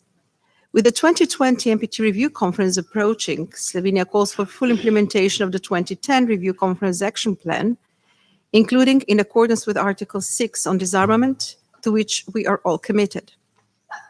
To this end, Slovenia calls on all states, particularly those listed in Annex 2, to sign and ratify the Comprehensive Nuclear Test Ban Treaty without delay and without preconditions. As an observer to the Conference on Disarmament, we encourage countries to upgrade the discussions on treaty banning the production of fissile material for use in nuclear weapons by starting negotiations on it. We also encourage the nuclear and non-nuclear states to continue cooperating in the area of nuclear disarmament, verification, as well as in the area of ballistic missiles, decreasing the operational readiness of nuclear weapons, negative security assurances, and so on. Slovenia regrets that no agreement could be reached so far to preserve the INF Treaty, and we call on Russia to return to full and verifiable compliance with its INF Treaty obligations. We also encourage the United States and the Russian Federation to extend the New START Treaty beyond 2021. We have to work towards upholding existing non-proliferation, disarmament, and arms control agreements and commitments. We should remain open to future negotiations to strengthen or create new agreements, which must be mutually verifiable and as stipulated in Article 6 of the NPT. Slovenia will also continue to offer its international forum and events like Blitz Strategic Forum to promote the NPT. Madam Chair, as one of the 30 states with an operating nuclear power reactor, Slovenia attaches great importance to the work of the International Atomic Energy Agency. We acknowledge the significant contribution of the agency to the implementation of the NPT, including by monitoring and verifying Iran's ongoing implementation of the commitments under JCPOA. We welcome the separate summit talks between the Republic of Korea, the United States, as well as the Russian Federation and the DPRK to achieve the complete, verifiable, and irreversible denuclearization of the Korean Peninsula. We call on the DPRK to return to NPT and the IAEA safeguard system and sign and ratify CTBT. Until such, we call on all states to fully and effectively implement restrictive measures in force. Madam Chair, the IAEA also promotes global nuclear safety and security framework in member states to protect people, society, and the environment from the harmful effects of ionizing radiation. Nuclear safety and nuclear security have been among priorities for Slovenia within the IAEA. We all benefit from the peaceful use of nuclear technology for medical, industrial, agriculture, and research purposes. Let me conclude by saying that by implementing the NPT, we have achieved so much already, and we should not stop now. The anniversary next year should be an additional motivation for us to reach universality and upgrade the implementation of the NPT and contribute to the world without nuclear weapons. Slovenia will definitely contribute to this ultimate goal. I thank you. I thank the distinguished representative of Slovenia for her statement and for keeping with the time. I now give the floor to the distinguished representative of Libya. شكرا سيد الرئيس. Thank you very much, Chair. Chair, on behalf of the Libyan delegation who is participating in this important meeting, we align ourselves with previous speakers in our congratulations to you on your election to lead this session. We are certain that your experience and your wisdom will allow us to meet the objectives that we have set for this session. My delegation and also supports the positions and proposals that have been included on these agenda items. Chair, While the international community is aspiring to achieve progress in the application of the NPT provisions, and that the main achievements are one of the great achievements of the UN to preserve international peace and security, the actual holding of this meeting follows decades after the adoption of the treaty.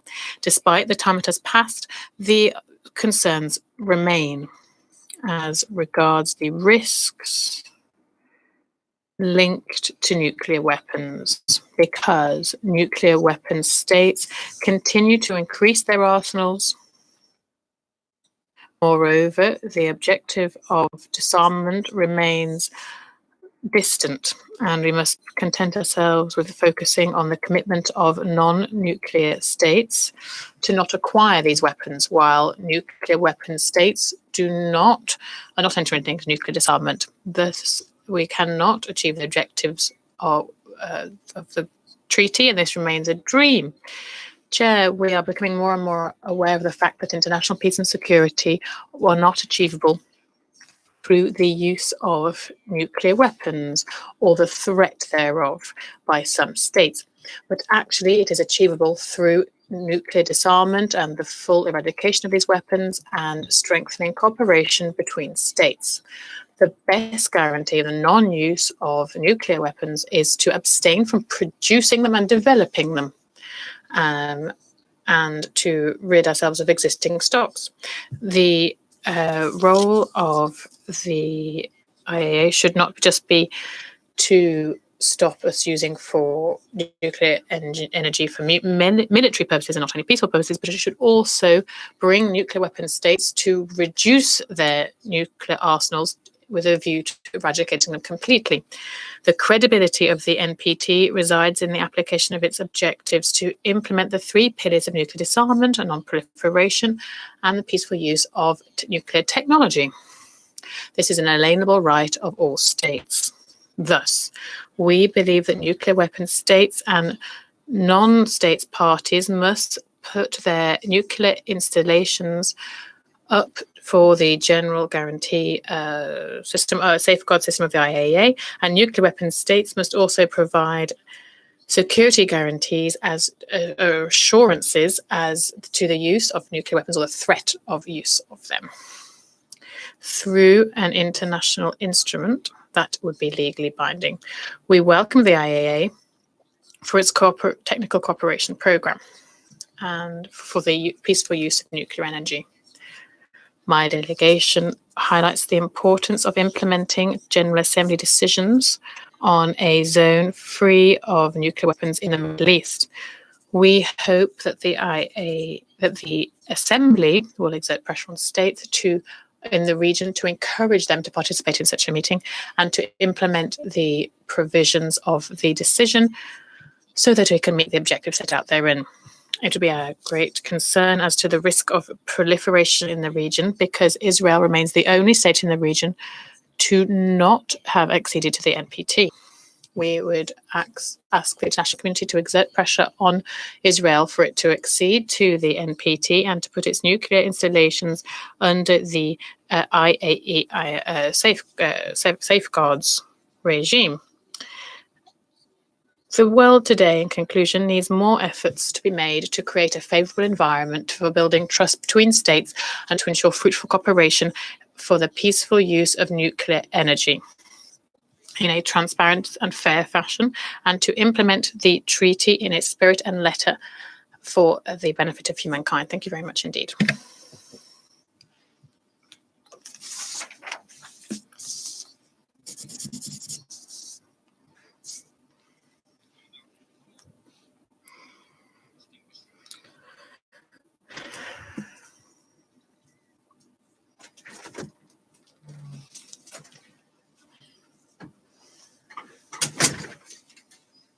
Morocco. Thank you very much.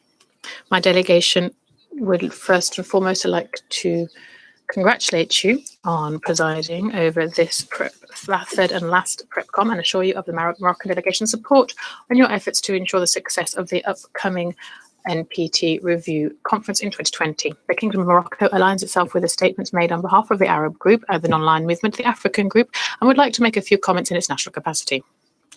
Holding this PrepCom comes in an international context that is worsening and is marked by the flouting of the base principles of the NPT.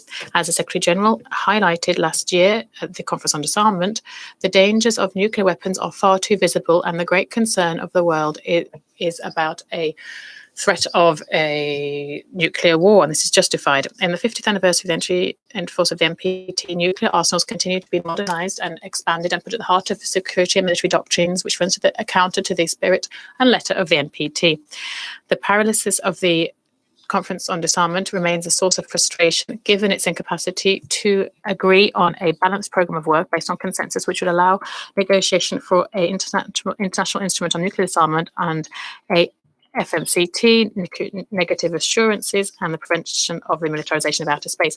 Nevertheless, there have been positive signs over the last few months, which bodes well. For example, the adoption of the TPNW and the establishment of a governmental group of experts to examine the role of verification in the promotion of nuclear disarmament, and the decision of the Conference on Disarmament to set up 5 subsidiary bodies for substantive discussions and to broaden the spheres of convergence, or even the adoption of the General Assembly of the Decision 73-146 to call on the convening of a conference on a zone in the Middle East free from WMDs and nuclear weapons. It is our duty to capitalize on these achievements and use this momentum to allow general disarmament to be put at the heart of the international agenda and to work to implement the NPT objectives, as well as a balance between these pillars, which could be preserved through a balanced and universal application of the provisions of this treaty, which remains the cornerstone of the non-proliferation and disarmament agenda, as well as a key instrument for maintaining international peace and security.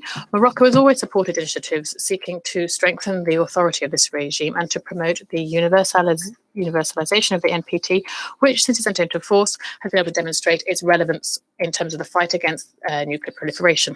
And also through the IAEA, it has laid the foundation for international cooperation in the field of peaceful use of energy and nuclear technology.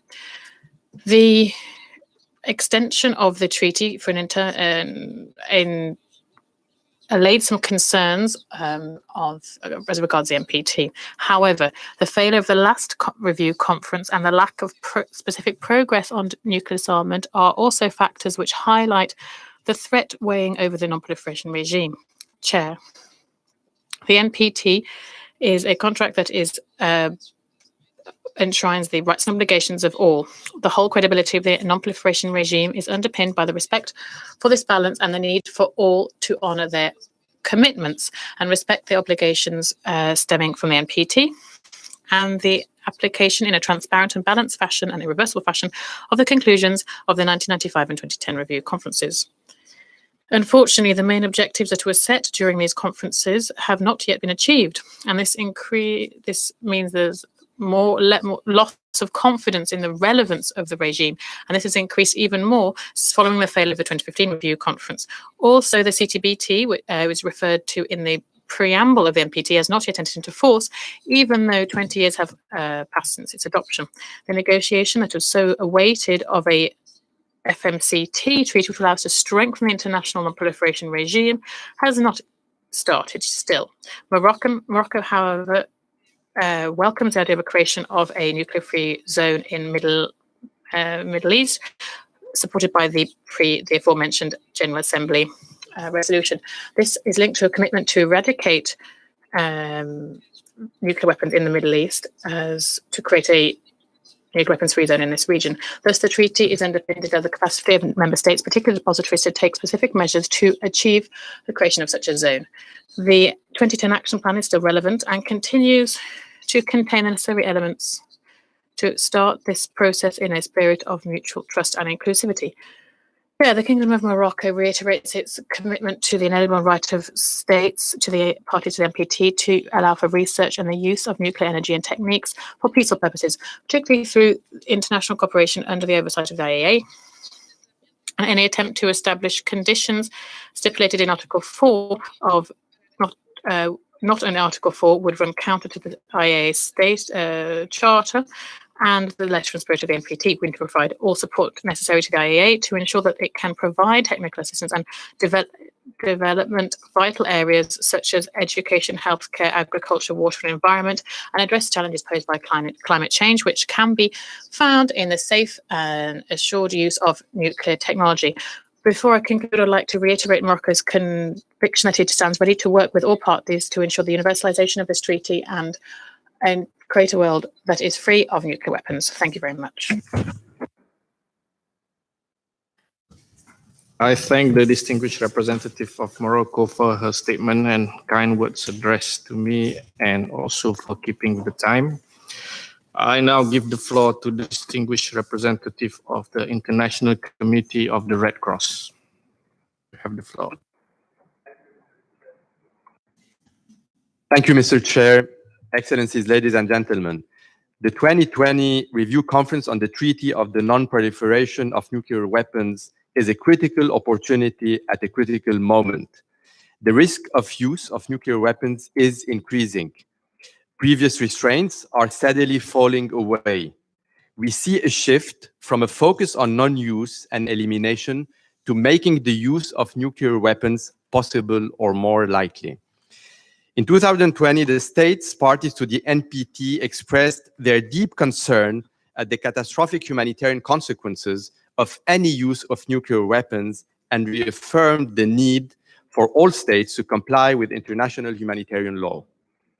The action plan adopted that same year identified concrete steps for the total elimination of nuclear weapons and measures to reduce the risk of use of nuclear weapons. The 2020 NPT Review Conference is a key opportunity for states parties to make urgent progress towards these goals. The International Committee of the Red Cross and the broader International Red Cross and Red Crescent movement have since 1945 been calling for the prohibition and elimination of nuclear weapons. Our call is grounded on our first-hand observation of the horrific effects of the atomic bombs in Hiroshima and Nagasaki as we attempted to bring relief to the dying and injured victims. Our call is also based on our conclusion that nuclear weapons are generally incompatible with international humanitarian law, and that if nuclear weapons were to be used again, we would be incapable of bringing adequate humanitarian assistance to the survivors, as there is little capacity and no realistic or coordinated plan to deal with these tremendous challenges, either at country or at the international level. On 7 July 2017, 122 states responded to our call through the adoption of the Treaty on the Prohibition of Nuclear Weapons, TPNW.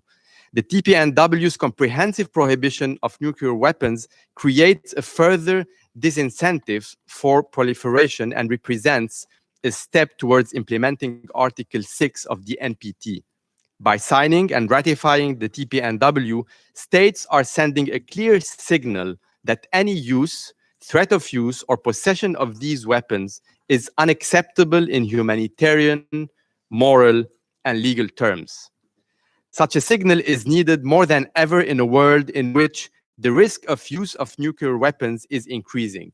Specifically, and firstly, military incidents between nuclear weapon states are occurring with disturbing frequency. The risk that nuclear weapons could be used may be greater today than during the Cold War. Secondly, states possessing nuclear weapons are adapting their weapon system rather than eliminating them. In parallel, their command and control systems have become more vulnerable to cyber attacks. And thirdly, erosion of the nuclear disarmament and arms control frameworks signals a worrying trend towards a new nuclear arm race. In light of these disturbing developments, concerted efforts to reduce nuclear risks are urgently needed. The NPT was developed in a response to the devastation that would be visited upon all mankind by a nuclear war. Most states today acknowledge that nuclear weapons cannot credibly be viewed as instruments of security. When used, even on a limited scale, nuclear weapons would have catastrophic and long-lasting humanitarian consequences. Most states see nuclear weapons as a major source of insecurity for their populations and for future generations.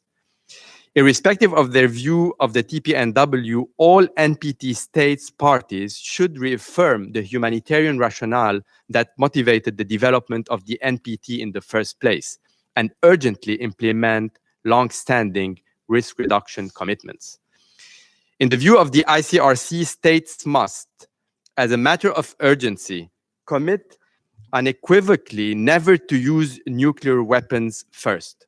Remove nuclear weapons from hair trigger alert status. Commit to provide pre-notification of military exercises that may involve the launch of missiles or other vehicles associated with nuclear weapons. Re-establish joint early warning centers to clarify in real time unexpected and potentially destabilizing events. Reduce the role of nuclear weapons in security policies. Excellencies, ladies and gentlemen, the ICRC firmly believes that disarmament and non-proliferation are not just tools to maintain international peace and security. There are also critical means to mitigate the impact of armed conflict when it occurs. This is also the aim of IHL, respecting and ensuring respect for IHL in armed conflict, including its rules prohibiting or limiting the use of certain weapons, is a fundamental responsibility of states. The NPT contains a vision of security without nuclear weapons, one that is more viable and humane and which states parties have long promised to achieve. This vision must guide NPT states parties in their preparation for the 2020 review conference. Thank you, Mr. Chair. I thank the distinguished representative of ICRC for his statement. I now give the floor to the distinguished representative of the League of Arab States. شكرا سيد الرئيس. السيد الرئيس يأتي انعقاد. Thank you, Chair. This third session of the Preparatory Committee for the NPT Review Conference of 2020 comes at a complex international time, where we are experiencing a crisis of trust in the absence of progress in nuclear disarmament. And after nuclear weapons states and those with the highest stockpiles have reneged on their international commitments under the pretext of protecting their national security and that of their allies. This is happening at a time where some nuclear weapon states are working to develop and modernize their nuclear arsenals. Moreover, they are focusing on outer space. It means that the outer space will become the next theatre for an arms race, and there will be a competition for leader in this field. The League of Arab States expresses its concern as regards these negative developments, which risks undermining the credibility of the NPT and the role it plays to prevent a nuclear war in all states. In this connection, we would call for the full implementation of all provisions of the NPT and its three pillars. In this connection, we would reaffirm the need to have a periodic review, and we reaffirm that the indefinite prolongation does not mean on the part of non-nuclear weapon states that they recognize the continuation of nuclear weapon states to continue to possess these weapons. The League of Arab States believes that there is a major obstacle to international efforts to prevent nuclear weapons proliferation. That's why the League of Arab States calls on the international community to be up to their responsibilities and to universalize the NPT, particularly in the Middle East. The review conference must ask Israel, the only state in the region that is not party to the NPT, to accede thereto immediately as a non-nuclear weapon state. Israel should submit all of its nuclear facilities to the IAEA safeguard regime. Particularly, all League of Arab States members have become part of the NPT, and following the adoption of resolution on the Middle East, during the 1995 conference as a key party to the agreement of the indefinite prolongation. And as part of the inextricable link between the extension of the NPT and the achievements from 1995, the League of Arab States reaffirmed the need to consider this issue as an integral part of the review activities. Indeed, although creating a zone free of nuclear weapons and other weapons of mass destruction in the Middle East is a regional issue based on consensus and direct dialogue between states of the region, this decision is objectively based on the resolution from 1995 on the Middle East and on the outcome documents of the review conferences of 2000 and 2010, and is the implementation, it constitutes the implementation of nuclear weapon states' commitments. And states who have shown that they were the authors of the resolution from 1995 on the Middle East as part of a complete agreement which had the support of the League of Arab States for the indefinite prolongation of the NPT. This was then reaffirmed in review documents that affirm that this will be valid until it achieves its objective.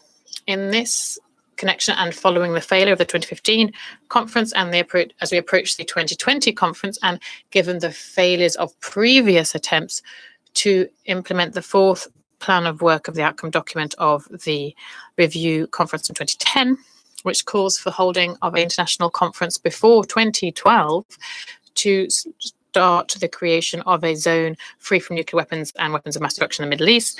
And in the light of all of this, our League of Arab States at the 73rd session of the General Assembly achieved the adoption of a decision 73-146, which tasks the UN Secretary General with holding a conference to create a zone free from nuclear weapons and other weapons of mass destruction in the Middle East in 2019 at the latest, with the participation of all countries of the region, freely and on equal footing. The League of Arab States would insist in this connection on the need to have the third preparatory conference support the holding of this conference in good time and the right place, and ask the Secretary General to produce a report to be submitted to the review conference in 2020. Chair, the League of Arab States reaffirms its inalienable right of all states parties to carry out research on nuclear energy and to produce and use it for peaceful purposes, as well as to develop it under the NPT. We are very cautious against all attempts to hinder this right, which undermines the credibility of the NPT. We would also recall the second decision of the review conference on the extension of the NPT from 1995 and the outcome document of the 2000 to 2010 review conference, which attaches preferential importance to non-nuclear weapon states and calls on for the respective needs of developing states, particularly for sustainable development in the framework of the use of nuclear energy for peaceful purposes. Also, we welcome the role played by the IAEA in technology transfer and knowledge transfer. In the light of all of this, we would like the third preparatory conference to call on the review conference to address important issues. Firstly, affirm that the NPT is the cornerstone of the disarmament and non-proliferation system. This is the guarantee of the enable rights of states parties to benefit from the peaceful uses of nuclear energy. Secondly, affirm that the universalization of the NPT is the objective of all states parties, and also affirm the need to intensify efforts for the unconditional and immediate accession of states who are not yet part of the NPT as non-nuclear weapon states. Thirdly, express a profound concern around the fact that no progress has been made in implementation of the commitments by nuclear weapon states Even worse, some of these states continue to develop their arsenals and are planning a arms race in outer space. In this connection, we'd like to express that the indefinite extension from 1995 is an agreement for nuclear weapon states to support this.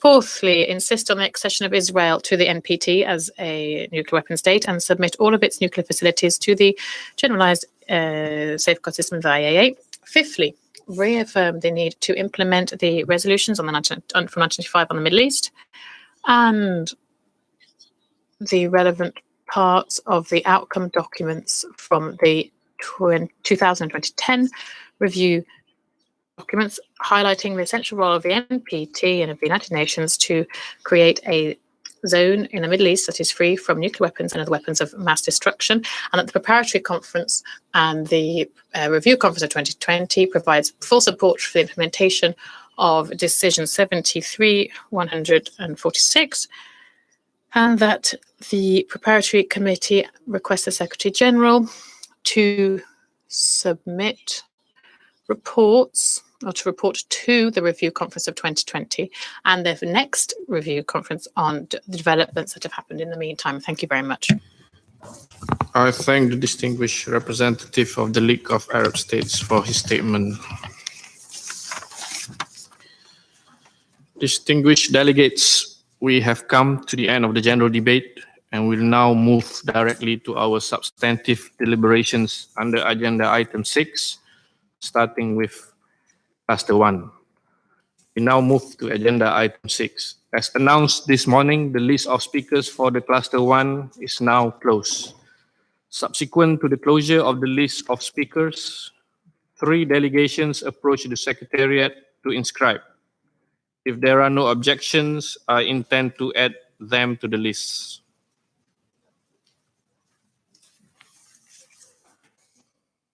I see no objections. It is so decided.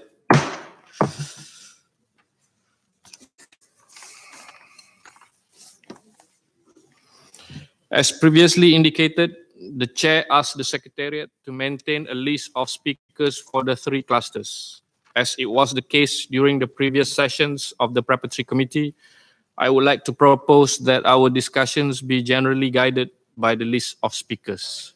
In order to promote an interactive discussion, after we complete the list of speakers, delegations are encouraged to make comments on the points raised during the formal part of the discussion. I would encourage delegations to be concise in their interactive remarks and to make use of this time to elaborate constructively on the key matters discussed. There are 56 state parties/groups in the list of speakers for Cluster 1. Before giving the floor to the first speaker on my list, I wish to remind all delegations that statements are not to exceed 5 minutes. Representatives speaking on behalf of a group of states are kindly encouraged to deliver statements that do not exceed 8 minutes. I've asked the Secretariat to use the traffic light system to assist us with the time management during the clusters. The first speaker on my list is the distinguished representative of Indonesia on behalf of the Non-Aligned Movement. Mr. Chairman, I am honored to speak on behalf of the non-aligned state parties to the treaty. The group's detailed positions under this cluster are reflected in the working papers presented to this meeting. The group reaffirms its principal positions on nuclear disarmament, which remains its highest priority, and on the non-proliferation of nuclear weapons in all its aspects. We express concern at the threat to humanity posed by the continued existence of nuclear weapons and of their possible use or threat of use. We stress the importance of ensuring that efforts aimed at nuclear non-proliferation are parallel to simultaneous efforts aimed at nuclear disarmament. We reaffirm the importance of the unanimous conclusion of the ICJ that there exists an obligation to pursue in good faith and to bring to a conclusion negotiations leading to nuclear disarmament in all its aspects under strict and effective international control. We call upon the nuclear weapon states to fulfill their multilateral legal obligations on nuclear disarmament and to implement the unequivocal undertaking they provided in 2000 and further reiterated in 2010 so as to accomplish the total elimination of their nuclear arsenals leading to nuclear disarmament. The group reaffirms that the total elimination of nuclear weapons is the only absolute guarantee against the use or threat of use of nuclear weapons. Pending the total elimination of nuclear weapons, we call for the early commencement of negotiations on effective, universal, unconditional, non-discriminatory, irrevocable, and illegally binding security assurances to all non-nuclear weapon states by all the nuclear weapon states against the use or threat of use of nuclear weapons under all circumstances as a matter of high priority. We take note of the adoption of the Treaty on the Prohibition of Nuclear Weapons on 7 July 2017 at the United Nations Conference to negotiate a legally binding instrument to prohibit nuclear weapons, leading towards their total elimination. It is hoped that when entered into force, the treaty would contribute to furthering the objective of the total elimination of nuclear weapons. The group reiterates its call for the full implementation of the 13 practical steps for systematic and progressive efforts to implement Article 6 of the treaty, particularly an unequivocal undertaking by nuclear weapon states to accomplish the total elimination of their nuclear arsenals leading to nuclear disarmament, which was also reaffirmed by the 2010 Review Conference.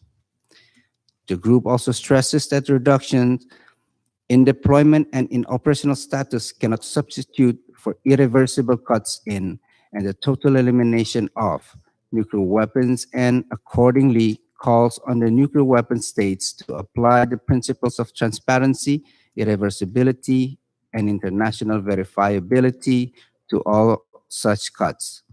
To further reduce their nuclear arsenals, both warheads and delivery systems, thus contributing to the fulfillment of the nuclear disarmament obligations and facilitating the realization of a world free of nuclear weapons at the earliest date.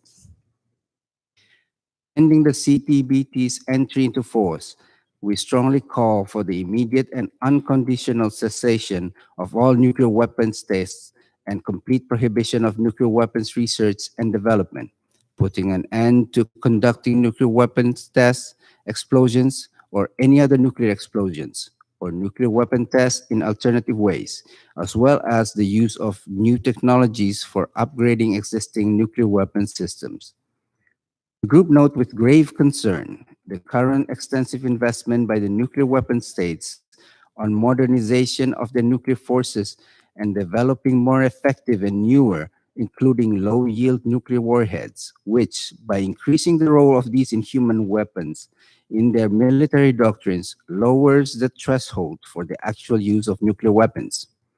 The group strongly calls for putting an immediate end to this trend, that in fact is a new nuclear arms race and thus a clear violation of Article 6 of the treaty. The group firmly believes that any use or threat of use of nuclear weapons would be a crime against humanity and a violation of the principles of the Charter of the United Nations and international law, in particular international humanitarian law. The group further believes that the mere possession of nuclear weapons is inconsistent with the principle of international humanitarian law. Mr. Chairman, the group stresses once again that the indefinite extension of the treaty does not imply the indefinite possession of nuclear arsenals. Any such assumption is incompatible with the object and purpose of the treaty. It strongly calls for the implementation of Article 6 of the treaty. This is an explicit legal obligation of all the parties, and its implementation is neither optional nor conditional. The group stresses the urgent necessity of negotiating and bringing to a conclusion a comprehensive convention on nuclear weapons, containing also a phased program for the complete elimination of nuclear weapons with a specified time frame. Stressing that the display of political will is fundamental to an effective performance by the disarmament machinery, the group urges all countries to work together, cooperate further, and tangibly demonstrate their commitment to ensure that the disarmament machinery will once again unleash its potential to advance peace and security for the entire world. It is obvious in this context that nothing is more urgent than effective measures towards the total elimination of all nuclear weapons. Thank you. I thank the distinguished representative of Indonesia speaking on behalf of the Non-Aligned Movement for his statement and also for keeping with the time. I now give the floor to the distinguished representative of European Union. Mr. Chairman, I have the honor to speak on behalf of the European Union. The candidate countries, North Macedonia, Montenegro, and Albania, as well as the Republic of Moldova and Georgia, aligned themselves with this statement. Mr. Chairman, as we approach the 2020 review conference, we encourage all states parties to focus on seeking common ground. The European Union will play a constructive and active role in ensuring the implementation of the obligations and commitments assumed under the NPT and undertaken during the previous review conferences. In our general statement, we have outlined the EU's balanced approach in support of the NPT and its three pillars, which are equally important and mutually reinforcing and contribute to international peace, security, and stability. We recall that all states parties have committed to pursuing policies that are fully compatible with the treaty and the objective of achieving a world without nuclear weapons. All states parties have also committed to applying the principles of irreversibility, verifiability, and transparency in relation to the implementation of the treaty obligations. The European Union strongly supports all three pillars of the NPT and will continue to promote comprehensive, balanced, and full implementation of the 2010 Action Plan. Bearing in mind the increasingly severe and complex security environment, we stress the need to preserve and further advance general arms control and disarmament processes and call for further progress on all aspects of disarmament to enhance global security. It is important that all parties contribute to improving the strategic context for disarmament, non-proliferation, and arms control, and avoid eroding the rules-based multilateral system. The viability and effectiveness of arms control, disarmament, and non-proliferation agreements require that they be fully complied with. EU member states remain committed to the pursuit of nuclear disarmament in accordance with Article 6 of the NPT. We stress the need for concrete progress towards the full implementation of Article 6, especially through the overall reduction in the global stockpile of nuclear weapons, taking into account the special responsibility of the states that possess the largest nuclear arsenals. In this context, we attach the highest importance to the New START Treaty, and we encourage the United States and the Russian Federation to seek further reductions to their arsenals, including strategic and non-strategic, deployed and non-deployed nuclear weapons. In particular, the EU encourages the United States and the Russian Federation to include non-strategic nuclear weapons into arms control and nuclear disarmament processes, pursue further discussions on confidence building, transparency, verification activities, and reporting, and to reduce the operational readiness of their nuclear weapon systems to the minimum level necessary. We welcome the current momentum on risk reduction, including strategic risk reduction measures, which can contribute to alleviating tensions and building the necessary trust and confidence, such as transparency and dialogue on nuclear doctrines and postures, military-to-military dialogues, hotline agreements among nuclear weapon possessors, accident measure agreements, and notification exercises, as well as missile launch notification and other data exchange agreements. All states, in particular nuclear weapon states and other states possessing nuclear weapons, should engage in such efforts. We welcome the continuation of P5 conferences, which should contribute to the NPT review process. Mr. Chairman, over the past 30 years, the Intermediate Range Nuclear Forces Treaty has made an enormous contribution to European security and broader international security and stability. Almost 3,000 missiles with nuclear and conventional warheads were removed from European soil and verifiably destroyed, constituting a tangible contribution by the two nuclear weapon states to the implementation of their NPT-related disarmament obligations. The European Union has repeatedly noted that the Russian missile system raises serious concerns regarding Russian compliance with the INF Treaty, and we urge Russia to address these concerns in a substantial and transparent manner. We emphasize the continued importance of full and verifiable compliance under the treaty prior to the expiry of the 6-month withdrawal process, which represents the last opportunity for dialogue and for taking the necessary measures to preserve the treaty. Promoting universal adherence to and the entry into force of the Comprehensive Nuclear Test Ban Treaty is a top priority for the EU. We urge all states to sign and ratify the CTBT without any preconditions and further delay. In the meantime, we call on all states to abide by a moratorium on nuclear weapon test explosions. The European Union provides extensive financial support for the activities of the Preparatory Commission for the CTBTO in order to strengthen its monitoring and verification capabilities. The European Union reaffirms its commitment to verifiable treaty-based nuclear arms control and disarmament and stresses the need to revitalize multilateral efforts and bodies, in particular the Conference on Disarmament. We regret that it was not possible to reach consensus on a program of work or a decision for this year's session that would have allowed subsidiary bodies to continue substantive work towards negotiations, as well as further reflection on working methods and the CD enlargement.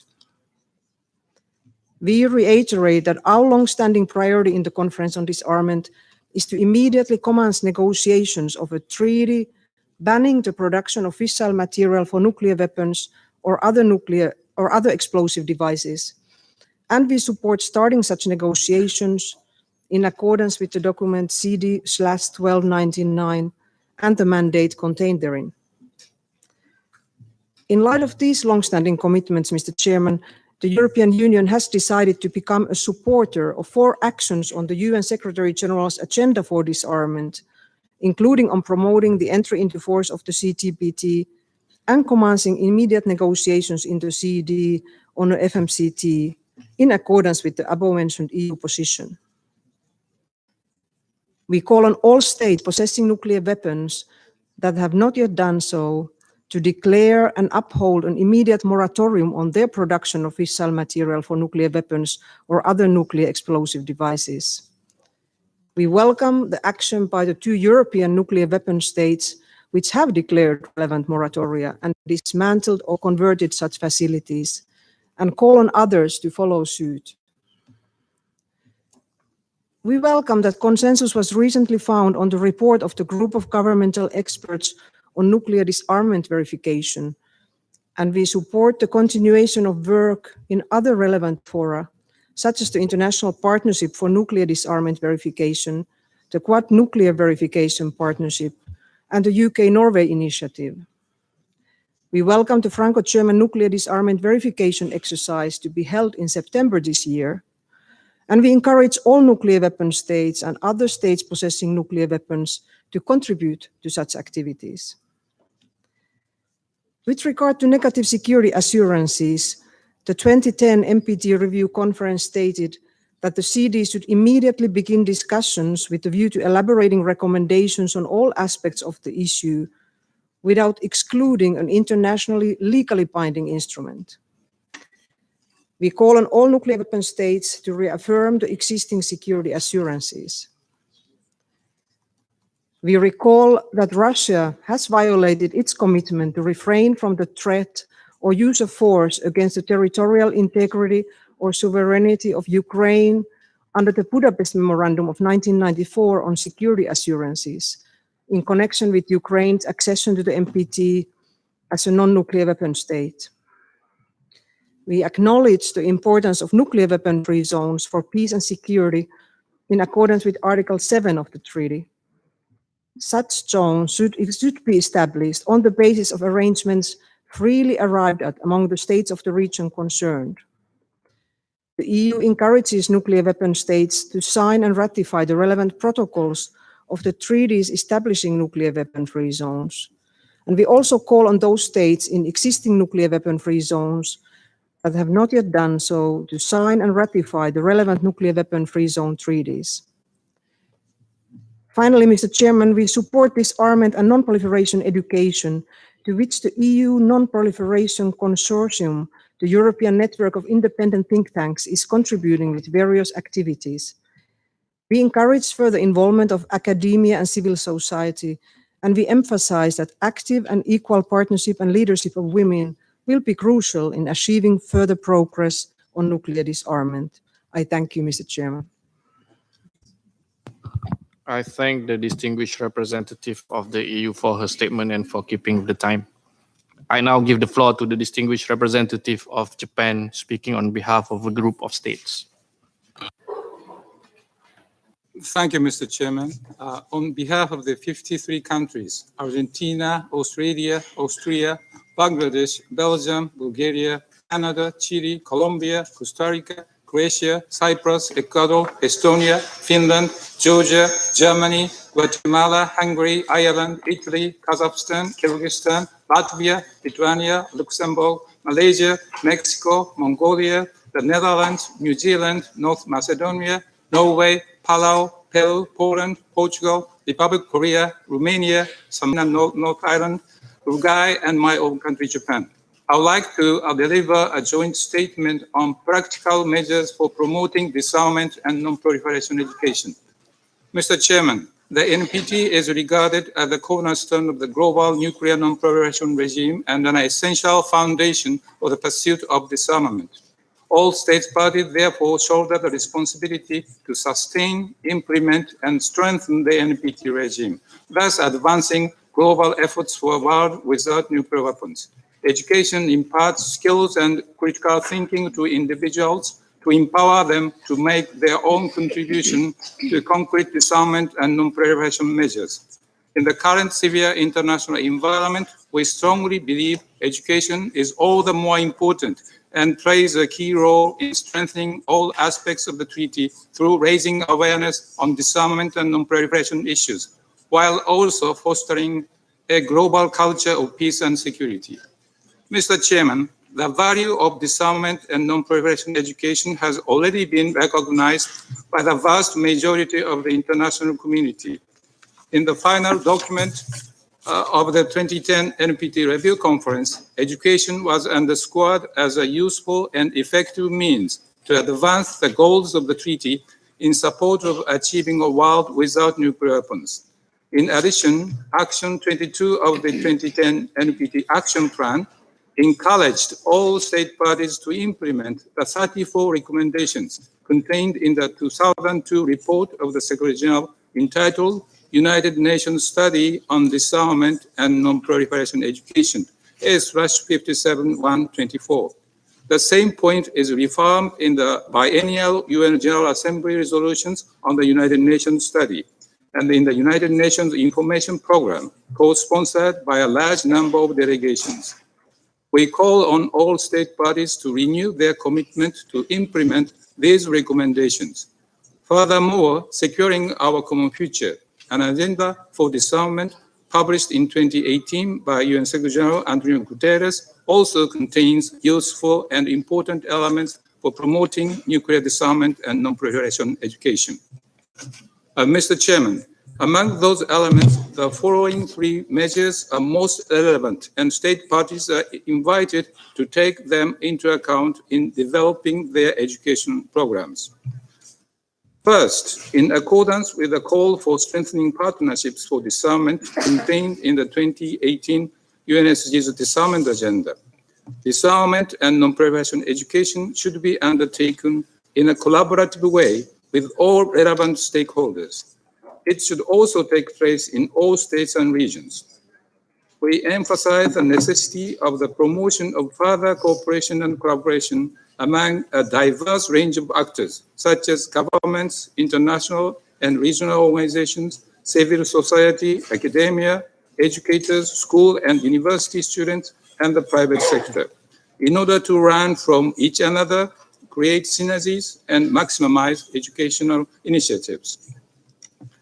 Second, since the publication of the 2002 report that recommended using new information and communication technologies, significant developments in science and technology have enriched and broadened the way people communicate and access information.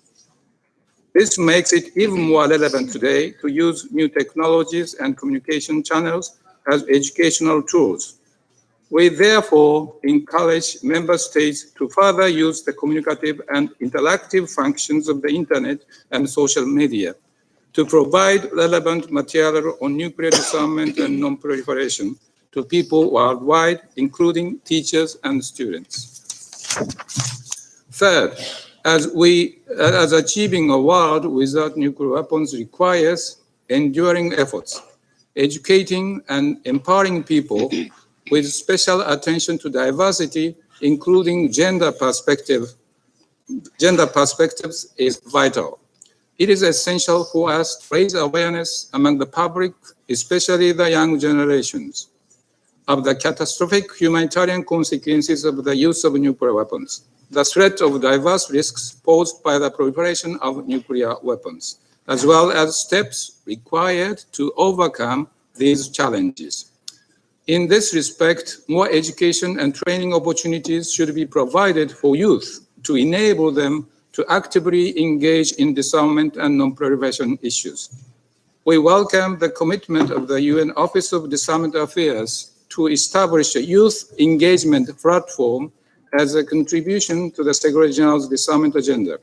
We hope that the younger generations, taking advantage of their prolific use and good command of new information and communication technologies while applying critical thinking, will take over the main responsibility for efforts towards a world free of nuclear weapons. Mr. Chairman, we firmly reiterate that education on disarmament and non-proliferation is crucial to achieve the objective of this treaty. Believing in the potential of education, we call on all state parties, nuclear weapon states and non-nuclear weapon states alike, to continue to build upon their knowledge and expertise and share their progress within the review process. I thank you, Mr. Chairman.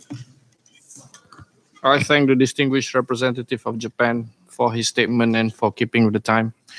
I now give the floor to the last speaker of the day, the distinguished representative of Brazil, speaking on behalf of the New Agenda Coalition. Thank you, Mr. Chair. I have the honor to deliver the following statement on behalf of the members of the New Agenda Coalition. Egypt, Ireland, Mexico, New Zealand, South Africa, and my own country, Brazil. The NAC was formed out of concern at the lack of progress in the implementation of Article 6 of the NPT. 20 years on, our concerns remain and continue to motivate our focus on the need for urgent implementation of NPT-related nuclear disarmament obligations and commitments.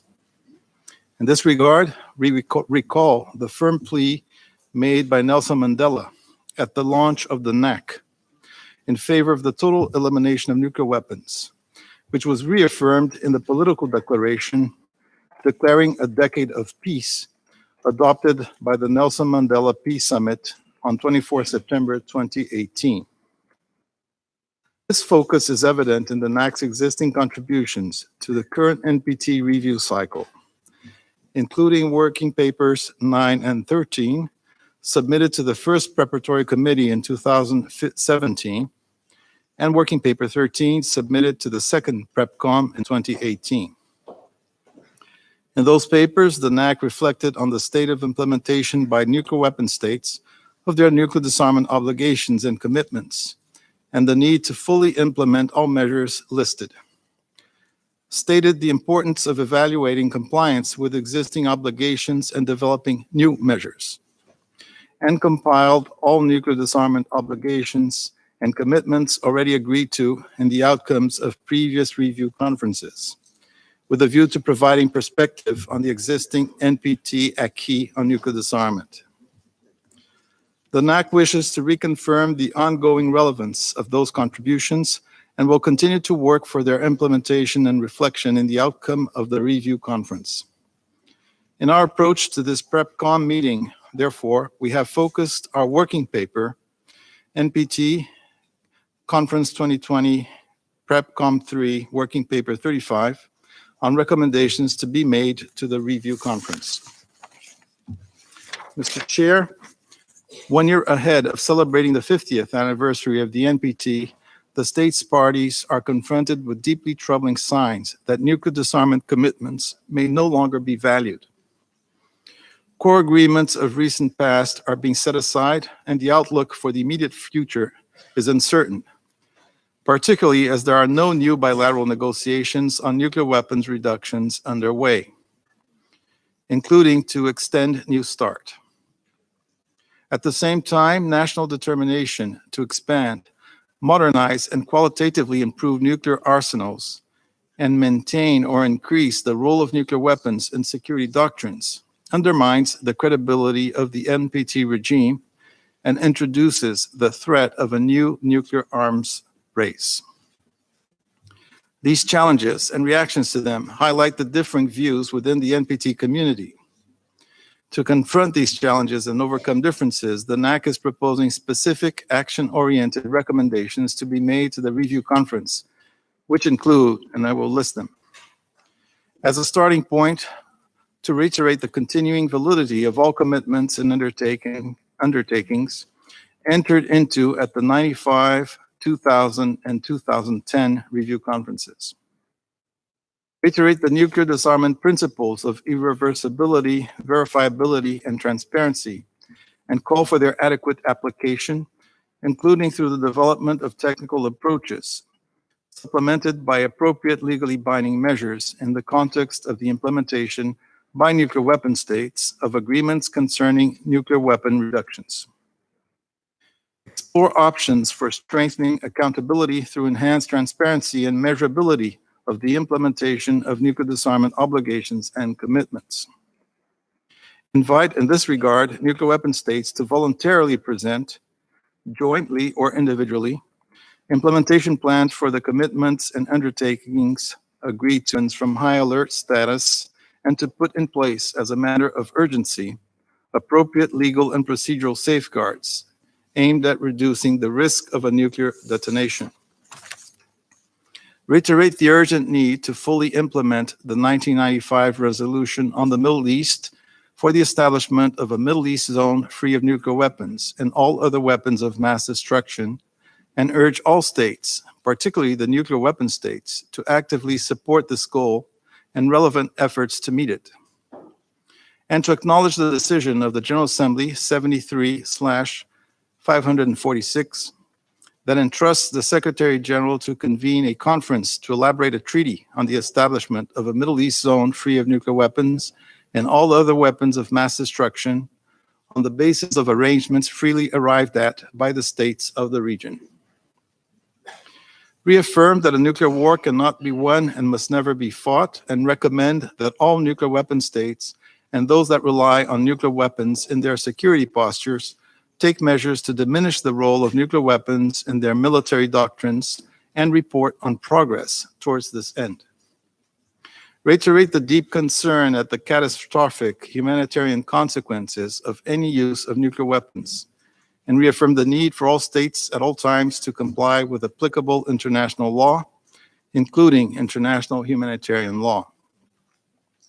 Recognize the disproportionate impact of ionizing radiation on women and girls.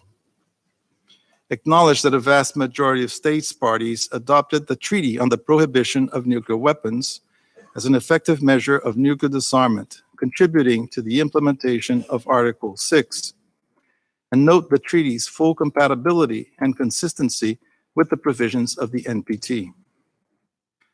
Highlight the importance of increasing public awareness of the risks and catastrophic impact of any nuclear detonation, including through disarmament education and the work of civil society organizations. Acknowledge the agenda for disarmament of the United Nations Secretary General in support of states in their efforts towards the elimination of nuclear weapons. This preparatory committee and the forthcoming review conference is a vital opportunity for all states parties, and particularly the nuclear weapon states, to demonstrate their commitment to the full implementation of the treaty. It is the responsibility of all states parties of the NPT to move forward with urgency in implementing their Article 6 obligations and related commitments in order to maintain the good standing of the NPT and its review process. Thank you, Mr. Chair. I thank the distinguished representative of Brazil for his statement and for keeping with the time. This concludes my list of speakers for this meeting.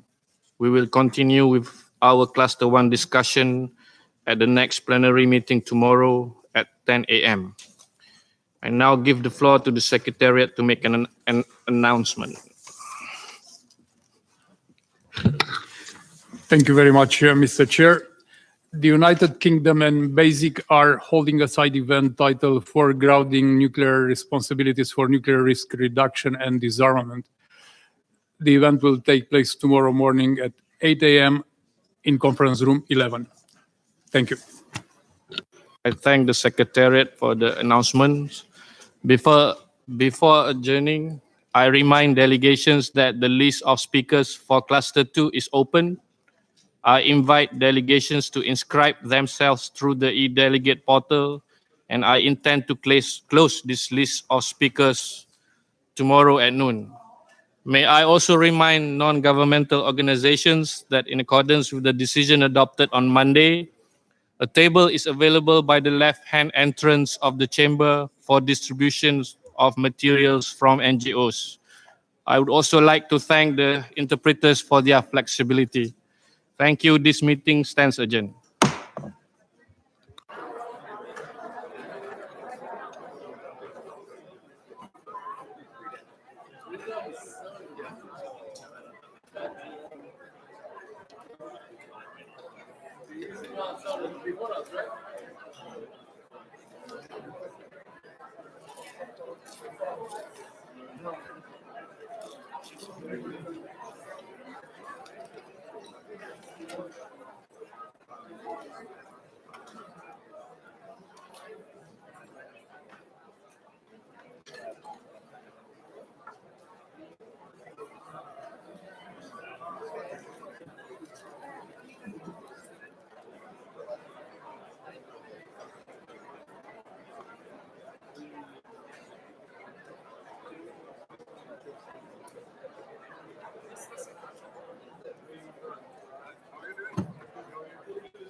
Canada, Chile, Colombia, Costa Rica, Croatia, Cyprus, Ecuador, Estonia, Finland, Georgia, Germany, Guatemala, Hungary, Ireland, Italy, Kazakhstan, Kyrgyzstan, Latvia, Lithuania, Luxembourg, Malaysia, Mexico, Mongolia, the Netherlands, New Zealand, North Macedonia, Norway, Palau, Peru, Poland, Portugal, Republic of Korea, Romania, San Marino, Serbia, Spain, Sri Lanka, Sweden, Switzerland, Tanzania, Thailand, Turkey, Ukraine, United Arab Emirates, the United Kingdom, Great Britain and North Ireland, Uruguay, and my own country, Japan.